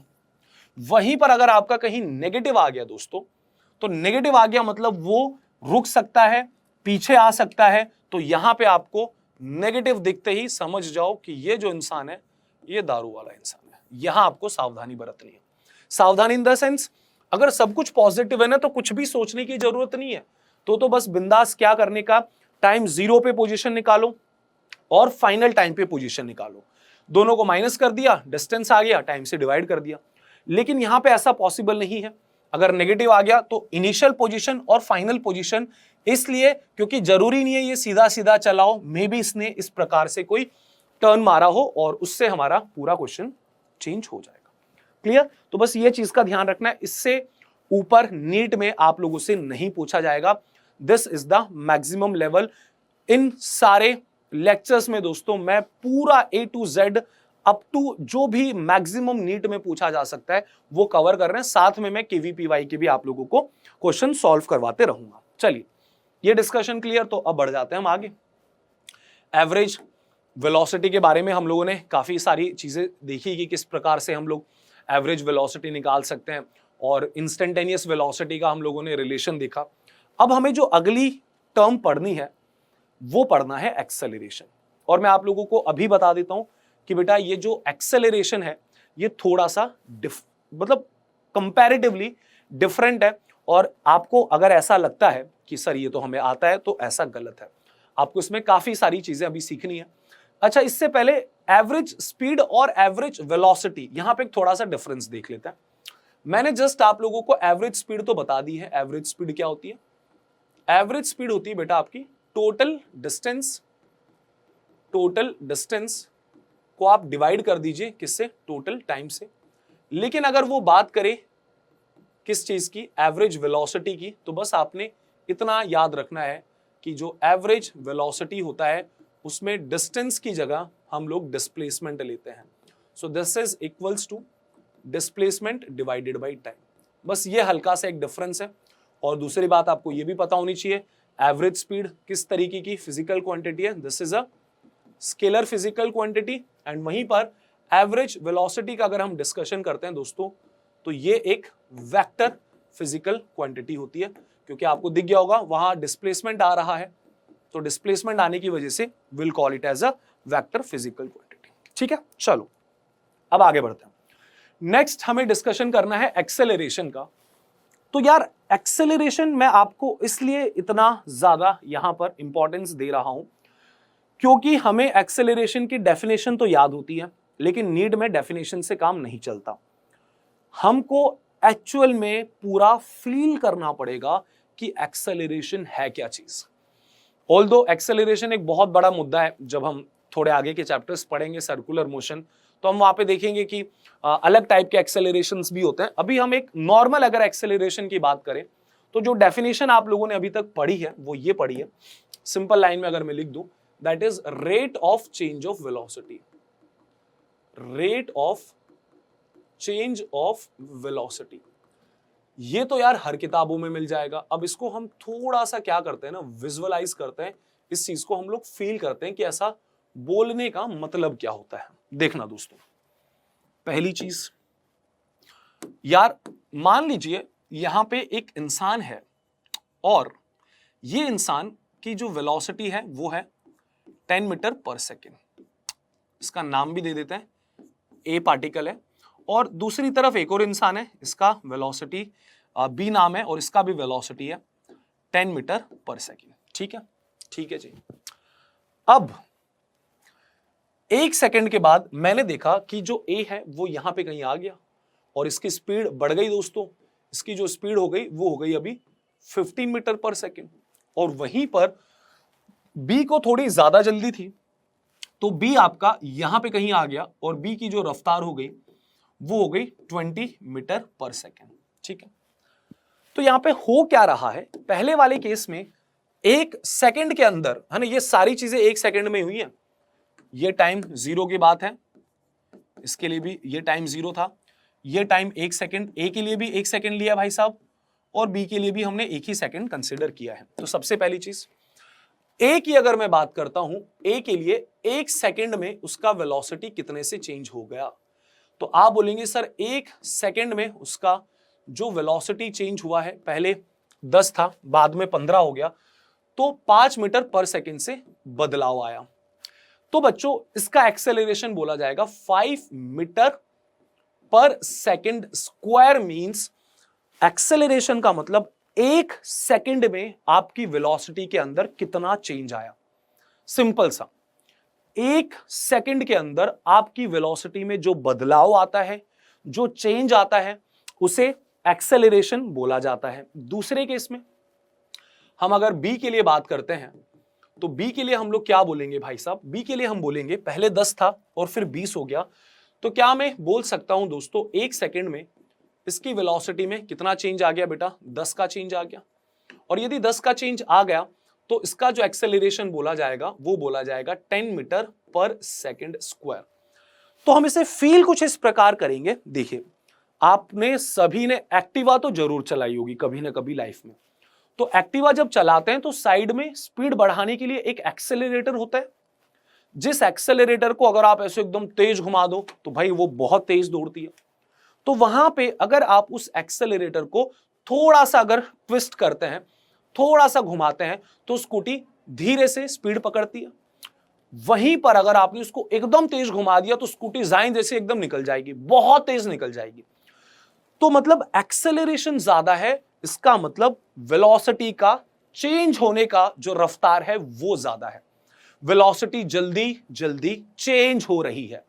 चेंज वर्ड पे सुनना, चेंज होने का मतलब स्पीड बहुत जल्दी जल्दी बढ़ रही है या फिर स्पीड बहुत जल्दी जल्दी घट रही है, कुछ भी हो सकता है, जरूरी नहीं है कि इंक्रीज ही होगा। दैट इज द रीजन हमने यहां पे चेंज लिखा है। एक्सेलरेशन कम है, एक्सेलरेशन कम है मतलब आप धीरे धीरे आपकी स्पीड में बदलाव आने वाले हैं। आपकी स्पीड यदि इंक्रीज कर रही होगी तो धीरे धीरे इंक्रीज कर रही होगी, ठीक है, डिक्रीज कर रही होगी तो धीरे धीरे डिक्रीज कर रही होगी। अच्छा, अगर मैं आपको बोल दूं कि यार आप एक ऐसी सिचुएशन में जा रहे हो जहां पे आप अपनी रफ्तार चेंज ही नहीं करते। थोड़ी देर पहले देखा तो 10 मीटर पर सेकंड से जा रहे थे, थोड़ी देर बाद देखा तो भी 10 मीटर पर सेकंड से जा रहे थे, थोड़ी देर बाद और देखा तो भी 10 मीटर पर सेकंड से ही जा रहे थे। तो आई कैन से आपकी जो स्पीड है या आपका जो वेलोसिटी है वो कांस्टेंट है। और दोस्तों अगर ऐसा हुआ तो हम एक लाइन में बोलेंगे कि acceleration zero, acceleration zero. Acceleration ज्यादा का एग्जांपल क्या हुआ? एक्सेलरेशन ज्यादा होने का एग्जांपल ये है, मान लीजिए कोई था तो पहले 10 मीटर पर सेकंड से जा रहा था, 1 सेकंड बाद मैंने देखा तो भाई साहब 25 मीटर पर सेकंड से जाने लग गया, 1 सेकंड बाद और देखा तो भाई साहब ये तो 60 मीटर पर सेकंड से जाने लग गया। देख रहे हो, मतलब रफ्तार देख रहे हो कैसे तेज तेज बढ़ रही है, 10, 25, 60। अच्छा, एक्सेलरेशन कम होने का मतलब क्या होता है? स्पीड तो अभी भी बढ़ेगा। मान लीजिए पहले 10 मीटर पर सेकंड से जा रहा था, थोड़ी देर बाद देखा तो बेचारा 12 मीटर पर सेकंड से जा रहा है, और थोड़ी देर बाद देखा तो 15 मीटर पर सेकंड से जा रहा है। तो ये थोड़ा सा हम फील करें, एक्सेलरेशन का मतलब है स्पीड का चेंज होने का रेट। अगर जल्दी जल्दी चेंज हो रही है मतलब एक्सेलरेशन ज्यादा, धीरे धीरे चेंज हो रही है एक्सेलरेशन कम, और भाई चेंज ही नहीं हो रही है, कांस्टेंट है, तो मतलब आपका एक्सेलरेशन क्या हो जाएगा? जीरो हो जाएगा। ठीक है, अब हमें एवरेज एक्सेलरेशन का भी फॉर्मूला देखना है। अब आप एक सिंपल सा एग्जांपल समझने की कोशिश करो। आपने ये फॉर्मूला जरूर देखा होगा, that acceleration is equal to change in velocity. Acceleration is equal to दोस्तों चेंज इन वेलोसिटी, और इस चीज को आप डिवाइड मार दीजिए किससे? टोटल टाइम से। ये फॉर्मूला आपने डेफिनेटली कहीं ना कहीं जरूर देखा है। अब देखिए इस फॉर्मूले को जरा समझते हैं। यार मान लो आपकी जो, इसको हम कैसे समझ सकते हैं, मान लीजिए आपकी वेलोसिटी जो थी ना वो थी 10 मीटर पर सेकेंड, ठीक है, और 5 सेकेंड बाद मैंने देखा आपकी वेलोसिटी हो गई 20 metre per second. Total time कितना लगा आपको? 5 सेकेंड लगा दोस्तों। इस प्रोसेस में आपको टोटल टाइम 5 सेकेंड लगा। तो मैं यूनिटरी मेथड लगाता हूं, मैं बोल सकता हूं कि 5 सेकेंड में मेरा जो वेलोसिटी चेंज हुआ 10 से 20, मतलब 10 का चेंज आ गया। ध्यान से सुनना, हम इस बात को ऐसा बोल सकते हैं कि 5 सेकेंड में अगर हम लोग इस चीज को देखें तो हमारा वेलोसिटी इतने से चेंज हो गया। तो 1 सेकेंड में कितने से चेंज हुआ होगा? 1 सेकेंड में तो आप बोलोगे 10 को डिवाइड मार दो किससे डिवाइड मार दो, 5 से। तो यहीं से ये फॉर्मूला जनरेट होता है। आपकी जितना भी वेलोसिटी में चेंज हुआ हो, जो भी आपको टाइम लगा, आप उससे यदि डिवाइड मार देंगे तो आप लोगों को एक्सेलरेशन मिल जाएगा।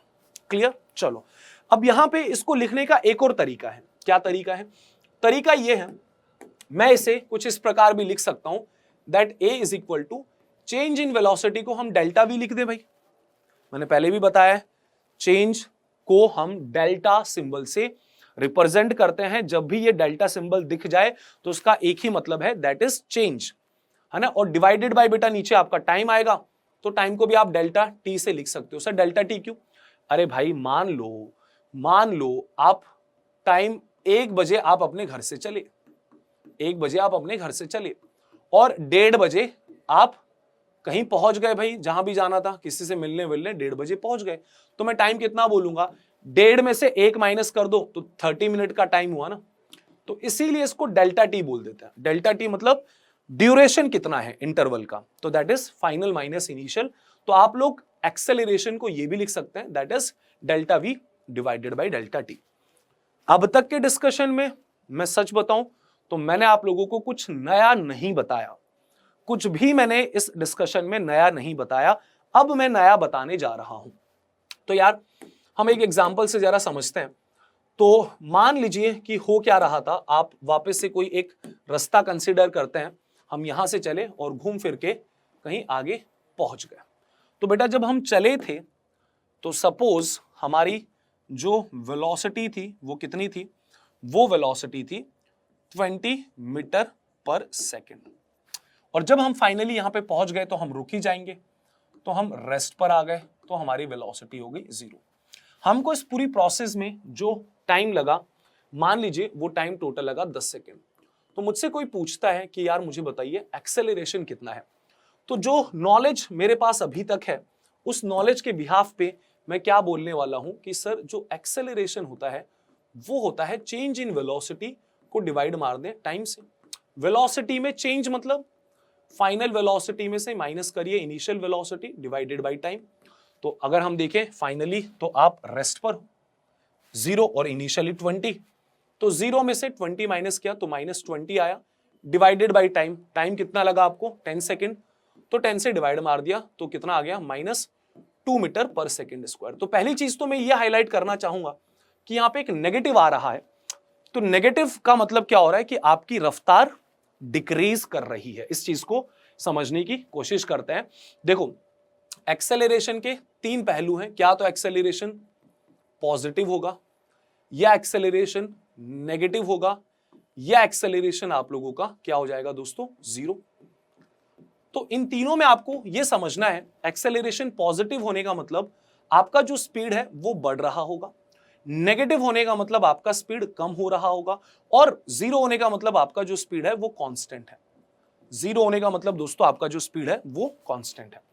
Positive acceleration means speed increase करना, नेगेटिव मतलब डिक्रीज करना, और कांस्टेंट होने का मतलब आपका स्पीड जो है, मतलब सॉरी, अगर आपका एक्सेलरेशन 0 है इसका मतलब आपका जो स्पीड है वो कांस्टेंट है। खैर अभी हम दूसरी बात पर आ रहे हैं। दूसरा मुद्दा हमारा क्या है दोस्तों? दूसरा मुद्दा यह है, मैं चला 20 मीटर पर सेकेंड से और फाइनली मैं रुक गया, तो मेरी जो एक्सेलरेशन निकली वो कितनी निकली? -2 मीटर पर सेकेंड स्क्वायर।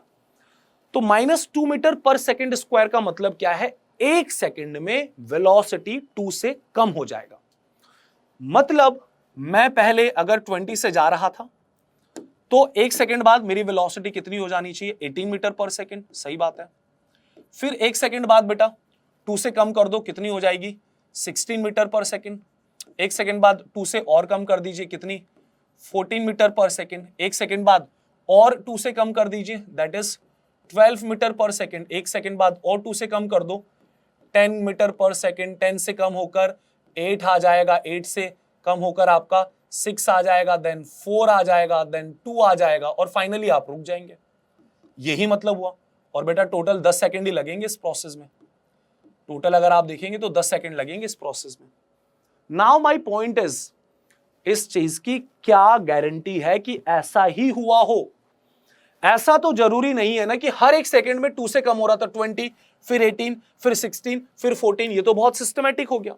ऐसा भी तो हो सकता है, मेरी बात सुनना, ऐसा भी तो हो सकता है कि यार आपकी स्पीड 20 मीटर पर सेकंड थी, तो आपने क्या किया, आपने पहले अपनी वेलोसिटी बढ़ाई हो, मे बी 20 से बढ़ाकर 24 मीटर पर सेकंड।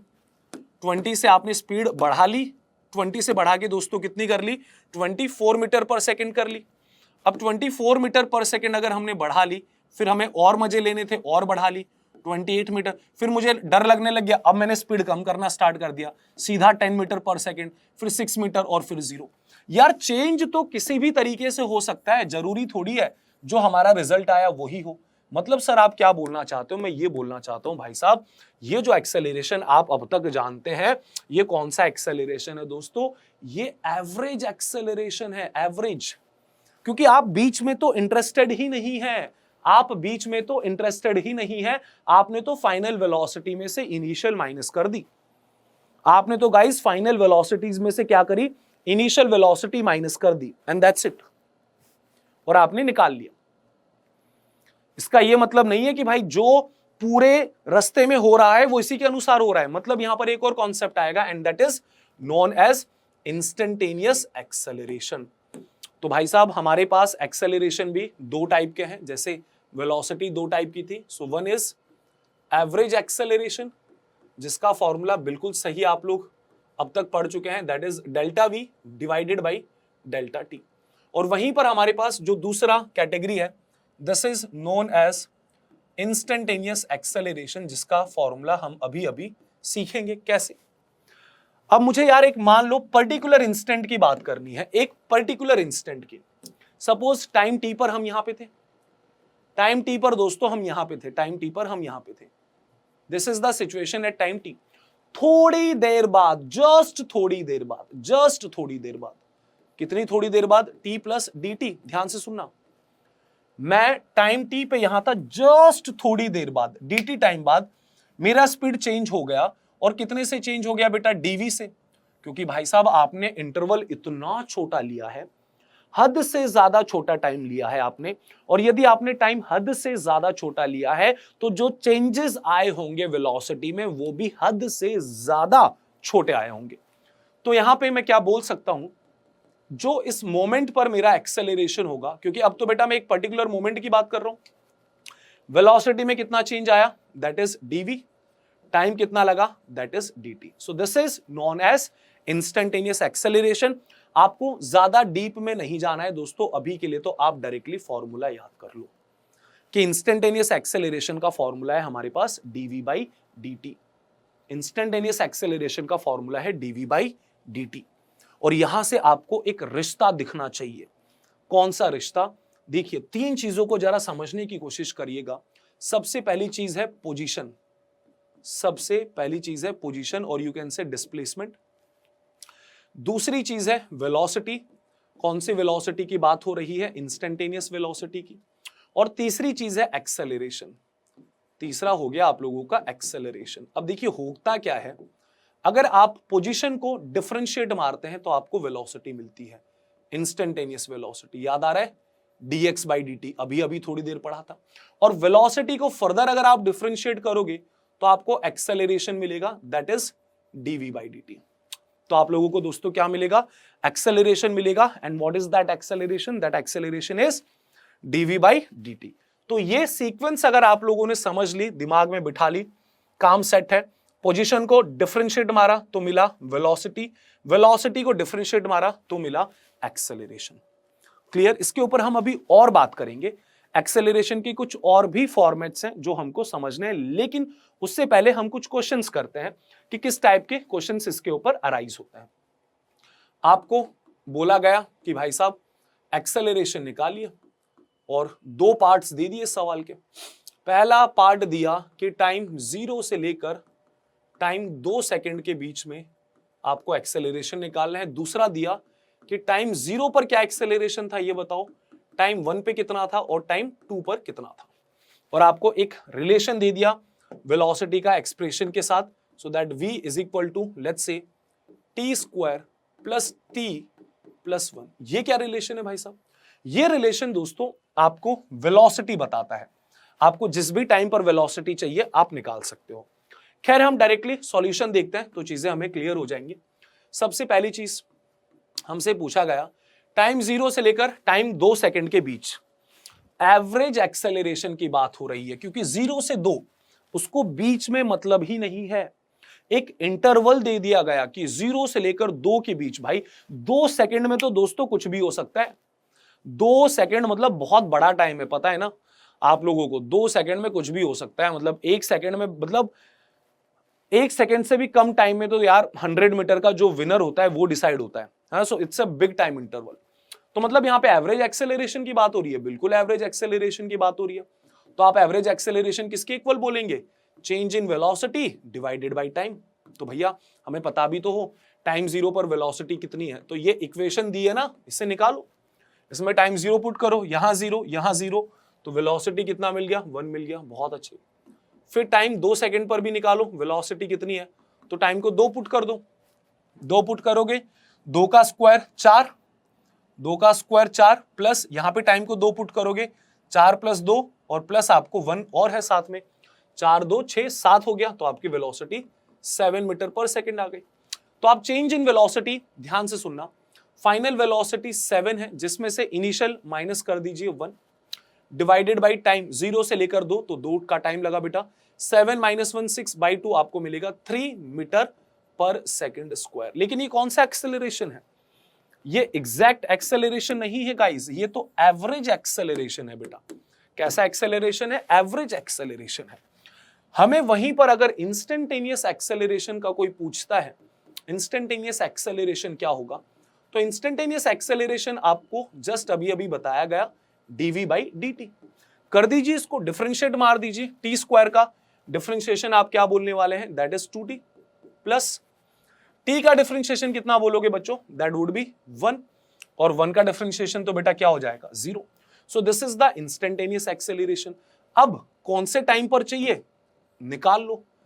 कौन कौन से टाइम पर पूछा गया है? हमसे पूछा है टाइम 0 पर, फिर हमसे पूछा गया है टाइम 1 सेकंड पर, फिर हमसे पूछा गया है टाइम 2 सेकंड पर। इन टाइम्स पे पूछा है 0 1 2, तो टाइम को 0 डालिए, ये चीज खत्म, बचेगा कितना? 1। तो टाइम 0 पर एक्सेलरेशन 1 मीटर पर सेकंड स्क्वायर था। टाइम 1 पे तो टाइम को 1 डाल दो, तो टाइम को 1 डालेंगे, एक्सेलरेशन कितना आएगा? 3 मीटर पर सेकंड स्क्वायर। टाइम 2 पे चाहिए, 2 डाल दो, 2 इंटू 2 4 प्लस 1 5। तो इस प्रकार आप लोग अपने इंस्टेंटेनियस एक्सेलरेशंस निकाल सकते हैं। This is how we can find instantaneous acceleration, dv by dt। और पिछला सीक्वेंस याद रखो, ये सीक्वेंस आपकी बहुत हेल्प करेगी। पोजीशन को डिफरेंशिएट मारा वेलोसिटी, वेलोसिटी को डिफरेंशिएट मारा तो मिल गया हमको एक्सेलरेशन। यहां पर दोस्तों एक्सेलरेशन का एक और फॉर्मूला है ना, वो थोड़ा सा डिफरेंट फॉर्मूला है, ये भी मैं आपको समझा देता हूं। देखिए, आपको मान लीजिए किसी ने दिया एक्सेलरेशन, भाई बता दिया dv बाई dt होता है। अब इसमें हम थोड़ा सा चेंज करते हैं। क्या चेंज करते हैं यार? सेम चीज में आपको पता है कि किसी फ्रैक्शन में हम सेम चीज मल्टीप्लाई और डिवाइड कर दें तो उससे कोई फर्क नहीं पड़ता है भाई। तो एक्सेलरेशन dv बाई dt है, बहुत सही बात है। आप ऐसा इमेजिन करो कि इसमें मैंने ऊपर मल्टीप्लाई कर दिया dx और नीचे मैंने डिवाइड भी कर दिया dx। क्या इससे कोई फर्क पड़ेगा? कोई फर्क नहीं पड़ेगा। अरे dx और dx तो कैंसिल होके 1 हो गया, इससे तो कोई फर्क ही नहीं पड़ेगा। सेम ही बात है, बिल्कुल सही बात है सर। अब इसको हम क्या करेंगे, थोड़ा सा रीअरेंज करके लिख लेते हैं। रीअरेंज इन द सेंस, इस वाले dx को, है ना, acceleration is equal to dv, इस वाले dx को इसके नीचे ले लो तो ये आपको मिलेगा dv बाई dx, और इस वाले dt को यहां ले लो, सो dx बाई dt। वैसे तो दोस्तों ये बहुत बड़ा पाप है मैथमेटिकली जो मैं कर रहा हूं, लेकिन अपन ऐसा समझ सकते हैं, ठीक है, उसमें कोई दिक्कत नहीं है यार। अब ये क्या चीज है? ये जो मैंने लिखा, अगर आप इसे ध्यान से देखें, dx बाई dt किसी की याद दिलाता है क्या? बिल्कुल याद दिलाता है सर। dx बाई dt क्या था? Instantaneous velocity. तो मैं एक्सेलरेशन को क्या लिख सकता हूं? मैं एक्सेलरेशन को लिख सकता हूं that a is equal to, इसकी जगह मैंने v लिख लिया और यहां पे मेरा आ गया dv by dx। So this is the exact expression of acceleration. Sir अभी तो हमने कोई और फॉर्मूला पढ़ा था, हमने अभी पढ़ा था acceleration is equal to dv by dt। अब आपने दूसरा फॉर्मूला पढ़ा दिया। बेटा दोनों फॉर्मूले सही हैं, ये जो फॉर्मूला है ये है टाइम की टर्म्स में, ठीक है। ये वाला जो फॉर्मूला है दोस्तों, ये किसकी टर्म्स में लिखा है हमने, ये टाइम की रिस्पेक्ट में लिखा है, टाइम की टर्म्स में ये फॉर्मूला यूज होगा। और वहीं पर ये जो फॉर्मूला है यहां पर एक्स आ रहा है, तो ये आपका पोजीशन की रिस्पेक्ट में है, पोजीशन की टर्म्स में है। कब कौन सा फॉर्मूला यूज करेंगे ये भी मैं आपको बता दूंगा, उसमें घबराने वाली बात ही नहीं है। सबसे पहले तो हमें ये सेट कर ले दिमाग में कि ये दो फॉर्मूलाज है और ये दोनों फॉर्मूलाज इंपॉर्टेंट है। रिसेंटली इस वाले फॉर्मूले पर नीट में क्वेश्चन पूछा गया था, so this is literally very very important for your NEET examination. Clear? ठीक है सर, सीधा इसके ऊपर हम क्वेश्चन देखते हैं। यार मान लीजिए आपको किसी ने दिया that velocity is given as 3x square minus 2x plus 1।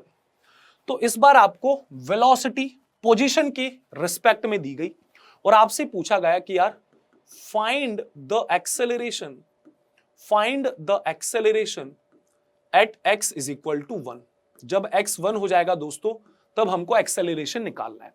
तो आप सबसे पहले तो इस चीज को समझने की कोशिश करें कि हमें क्या इंफॉर्मेशन दी गई है। तो यार इसे एक कार्टेशियन प्लेन में अगर हम ड्रॉ करते हैं, स्टैंडर्ड आप लोगों का x axis and y axis, तो कहने का मतलब यह है कि जब x 0 है तो कुछ ना कुछ उसका वेलोसिटी आप लोगों को यहां पे दिखाई दे रहा होगा। तो मान लीजिए एक इंसान यहां से स्टार्ट करता है और जब वो यहां से स्टार्ट करता है तो उसका जो वेलोसिटी होगा वो पुट करो बेटा, x को 0 पुट करिए, x को 0 पुट करेंगे, 0 और 0, तो वेलोसिटी इसका आ जाएगा 1 मीटर पर सेकेंड। सही बात है, बिल्कुल सही बात है।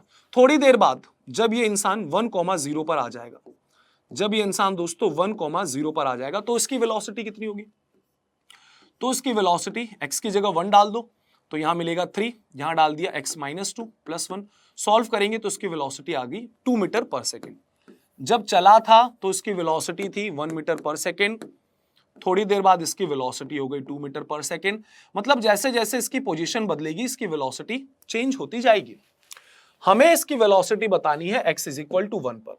तो अब आपको यहां पे क्लिक करना चाहिए कि हमें कौन सा वाला फॉर्मूला यूज करना चाहिए। तो दोस्तों दो फॉर्मूले हैं, जब टाइम रिलेटेड हो तो ये फॉर्मूला यूज करेंगे और बेटा जब पोजीशन रिलेटेड हो तो ये फॉर्मूला यूज करेंगे। तो आप लोग यहां पे बोलेंगे हमें यूज करना चाहिए acceleration is equal to v dv by dx। तो इसमें तो हमें dv by dx निकालना पड़ेगा, निकाल लो यार, डिफरेंशिएशन आता है हमको, सीखा है वन शॉट में, डिफरेंशिएट करिए इस इक्वेशन को।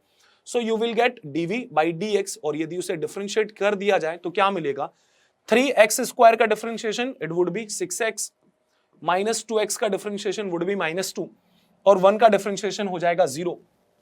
x 1 की बात हो रही है, x को 1 पुट कर दीजिए, 1 पुट करते ही आपको मिलेगा 4। तो dv by dx का वैल्यू यहां से क्लियरली हमें 4 दिख गया, कोई दिक्कत नहीं है सर, हो गया काम बेटा। तो x इज इक्वल टू 1 पर एक्सेलरेशन निकालना है तो v की जगह हम कितना पुट कर देंगे भाई, x इज इक्वल टू 1 पे वेलोसिटी ऑलरेडी निकाल ली थी 2 मीटर पर सेकेंड, तो वेलोसिटी 2 है। dv by dx का वैल्यू जस्ट मैंने 4 निकाला, 2 into 4 सॉल्व करोगे दोस्तों तो एक्सेलरेशन कितना आ जाएगा, it would B 8 metre per second square. So this is the acceleration when the particle or when that person reaches at x is equal to 1। थोड़ा सा awkward लग सकता है, थोड़ा सा नया नया लग सकता है, and the reason being is क्योंकि दोस्तों यहां पे ये टर्म्स हमारे लिए फर्स्ट टाइम यूज हो रही है। आप यहां पे देख के सोच रहे होंगे सर ये कैलकुलस क्या है, तो बेटा कैलकुलस आप लोगों को इतना कुछ दिमाग लगाना नहीं है। कैलकुलस का मतलब बस आप समझ लें, जहां पर भी डिफरेंशिएशन प्लस इंटीग्रेशन यूज होगा तो वो कैलकुलस बोल दिया जाएगा उन टाइप के न्यूमेरिकल्स को, ठीक है। तो जिन्होंने भी डिफरेंशिएशन और इंटीग्रेशन के, अगला लेक्चर मैं आपको पहले बता देता हूं, काइनेमेटिक्स का लेक्चर 2, उसमें दोस्तों इंटीग्रेशन यूज होने वाला है। तो इंटीग्रेशन रिवाइज करके आना, वन शॉट में किया हुआ है इंटीग्रेशन, काफी सारे बच्चों ने अभी तक उसको देखा नहीं है, उसको पूरा देख लो बेटा, साथ में डीपीपी दिए वो सॉल्व कर लेना, अगले लेक्चर के लिए बहुत इंपॉर्टेंट है। तो ये दोनों आने चाहिए। खैर अभी एक्सेलरेशन के ऊपर और बात करते हैं। तो हमें सबसे पहले तो ये रियलाइज करना पड़ेगा कि एक्सेलरेशन के जो दो फॉर्मूलाज हैं वो कब हमने कैसे यूज किए। इसके जस्ट पिछले वाले केस में बेटा जब हम लोगों ने क्वेश्चन को सॉल्व किया था, सो आपने देखा था मैंने acceleration dv by dt use किया था। क्यों? क्योंकि यहां पे वेलोसिटी किसके टर्म्स में दिया हुआ है, टाइम के टर्म्स में दिया है, और टाइम के टर्म्स में दिया है तो मैंने एक्सेलरेशन टाइम वाला फॉर्मूला यूज किया, दैट इज dv/dt। और दूसरे वाले क्वेश्चन में अगर हम लोग थोड़ा सा कॉन्सेंट्रेट करें तो दूसरे वाले क्वेश्चन में आपका जो वेलोसिटी का फंक्शन है ये दोस्तों पोजीशन के टर्म्स में है, और पोजीशन की टर्म्स में है तो हम लोगों ने पोजीशन वाला फॉर्मूला यूज किया, दैट इज v dv/dx। अच्छा, मतलब हमारे पास अब मुद्दे की बात देखा जाए तो एक्सेलरेशन के हमने दो फॉर्मेट देख लिए, अब तीसरा देखने वाले। एक्सेलरेशन का जो सबसे बेसिक है dv/dt टाइम के टर्म्स में, एक्सेलरेशन का पोजीशन के टर्म्स में v dv/dx। और तीसरा क्या है सर? तीसरा कुछ काम का नहीं है इतना, बस पता होना चाहिए। मैंने आपको जस्ट अभी अभी बताया था कि आप अगर पोजीशन को डिफरेंशिएट मारेंगे तो आप लोगों को क्या मिलेगा? वेलोसिटी। सही बात है, पोजीशन को डिफरेंशिएट मारेंगे तो आपको मिलेगा वेलोसिटी, वेलोसिटी को डिफरेंशिएट मारोगे तो आपको मिलेगा एक्सेलरेशन। तो मैं ऐसा बोल दूं क्या सीधा? मतलब मैं पोजीशन को एक बार यहां डिफरेंशिएट मारा, एक बार और मारा, मतलब पोजीशन को अगर मैं दो बार डिफरेंशिएट मार दूं, डबल डिफरेंशिएट कर दूं दोस्तों, डबल डिफरेंशिएट कर दूं, तो डबल डिफरेंशिएट करने पर मुझे एक्सेलरेशन मिल रहा है। बिल्कुल सही बात। तो ये इसका डबल डेरिवेटिव हो गया, एक्सेलरेशन इसका डबल डेरिवेटिव हो गया। तो डबल डेरिवेटिव को डिफरेंशिएशन में सिखाया था, कैसे लिखते हैं? d²x divided by dt²। ये भी इसका एक फॉर्मेट है जो आपको पता होना चाहिए। वेलोसिटी को एक बार डिफरेंशिएट मारा तो वेलोसिटी का तो फर्स्ट डेरिवेटिव है, ठीक है? वेलोसिटी का ये क्या है दोस्तों? फर्स्ट डेरिवेटिव है। लेकिन पोजीशन की अगर हम बात करें, पोजीशन को कितनी बार डिफरेंशिएट मारने पर मिलेगा? दो बार मारना पड़ेगा डिफरेंशिएट। तो पोजीशन के लिए हम बोलेंगे पोजीशन का ये सेकंड डेरिवेटिव है, पोजीशन का सेकंड डेरिवेटिव है। Getting my point? खैर दोस्तों, आज के लिए इतना ही है ना। बाकी डीपीपी मैं वापस से फोकस कर रहा हूं आपको। डीपीपी में बेटा जस्ट 10 क्वेश्चंस मिलेंगे, मात्र 10 सवाल, और ये 10 सवाल आपको हर लेक्चर में मिलने वाले हैं काइनेमेटिक्स में। इन 10 क्वेश्चंस को जरूर करिएगा। दूसरी बात, आज काइनेमेटिक्स का अपना लेक्चर नंबर 1 हो चुका है। लेक्चर नंबर 2 में इंटीग्रेशन इन्वॉल्व है, तो इंटीग्रेशन का पक्के से दोस्तों रिवीजन करके आ जाना। कैसे रिवीजन करेंगे? प्लेलिस्ट में वीडियो खोलना, इंटीग्रेशन 1 शॉट आप लोगों को मिल जाएगा, ठीक है? सो आज के लिए इतना ही, मिलते हैं बहुत जल्दी। That's it guys, thank you everyone, bye, take care.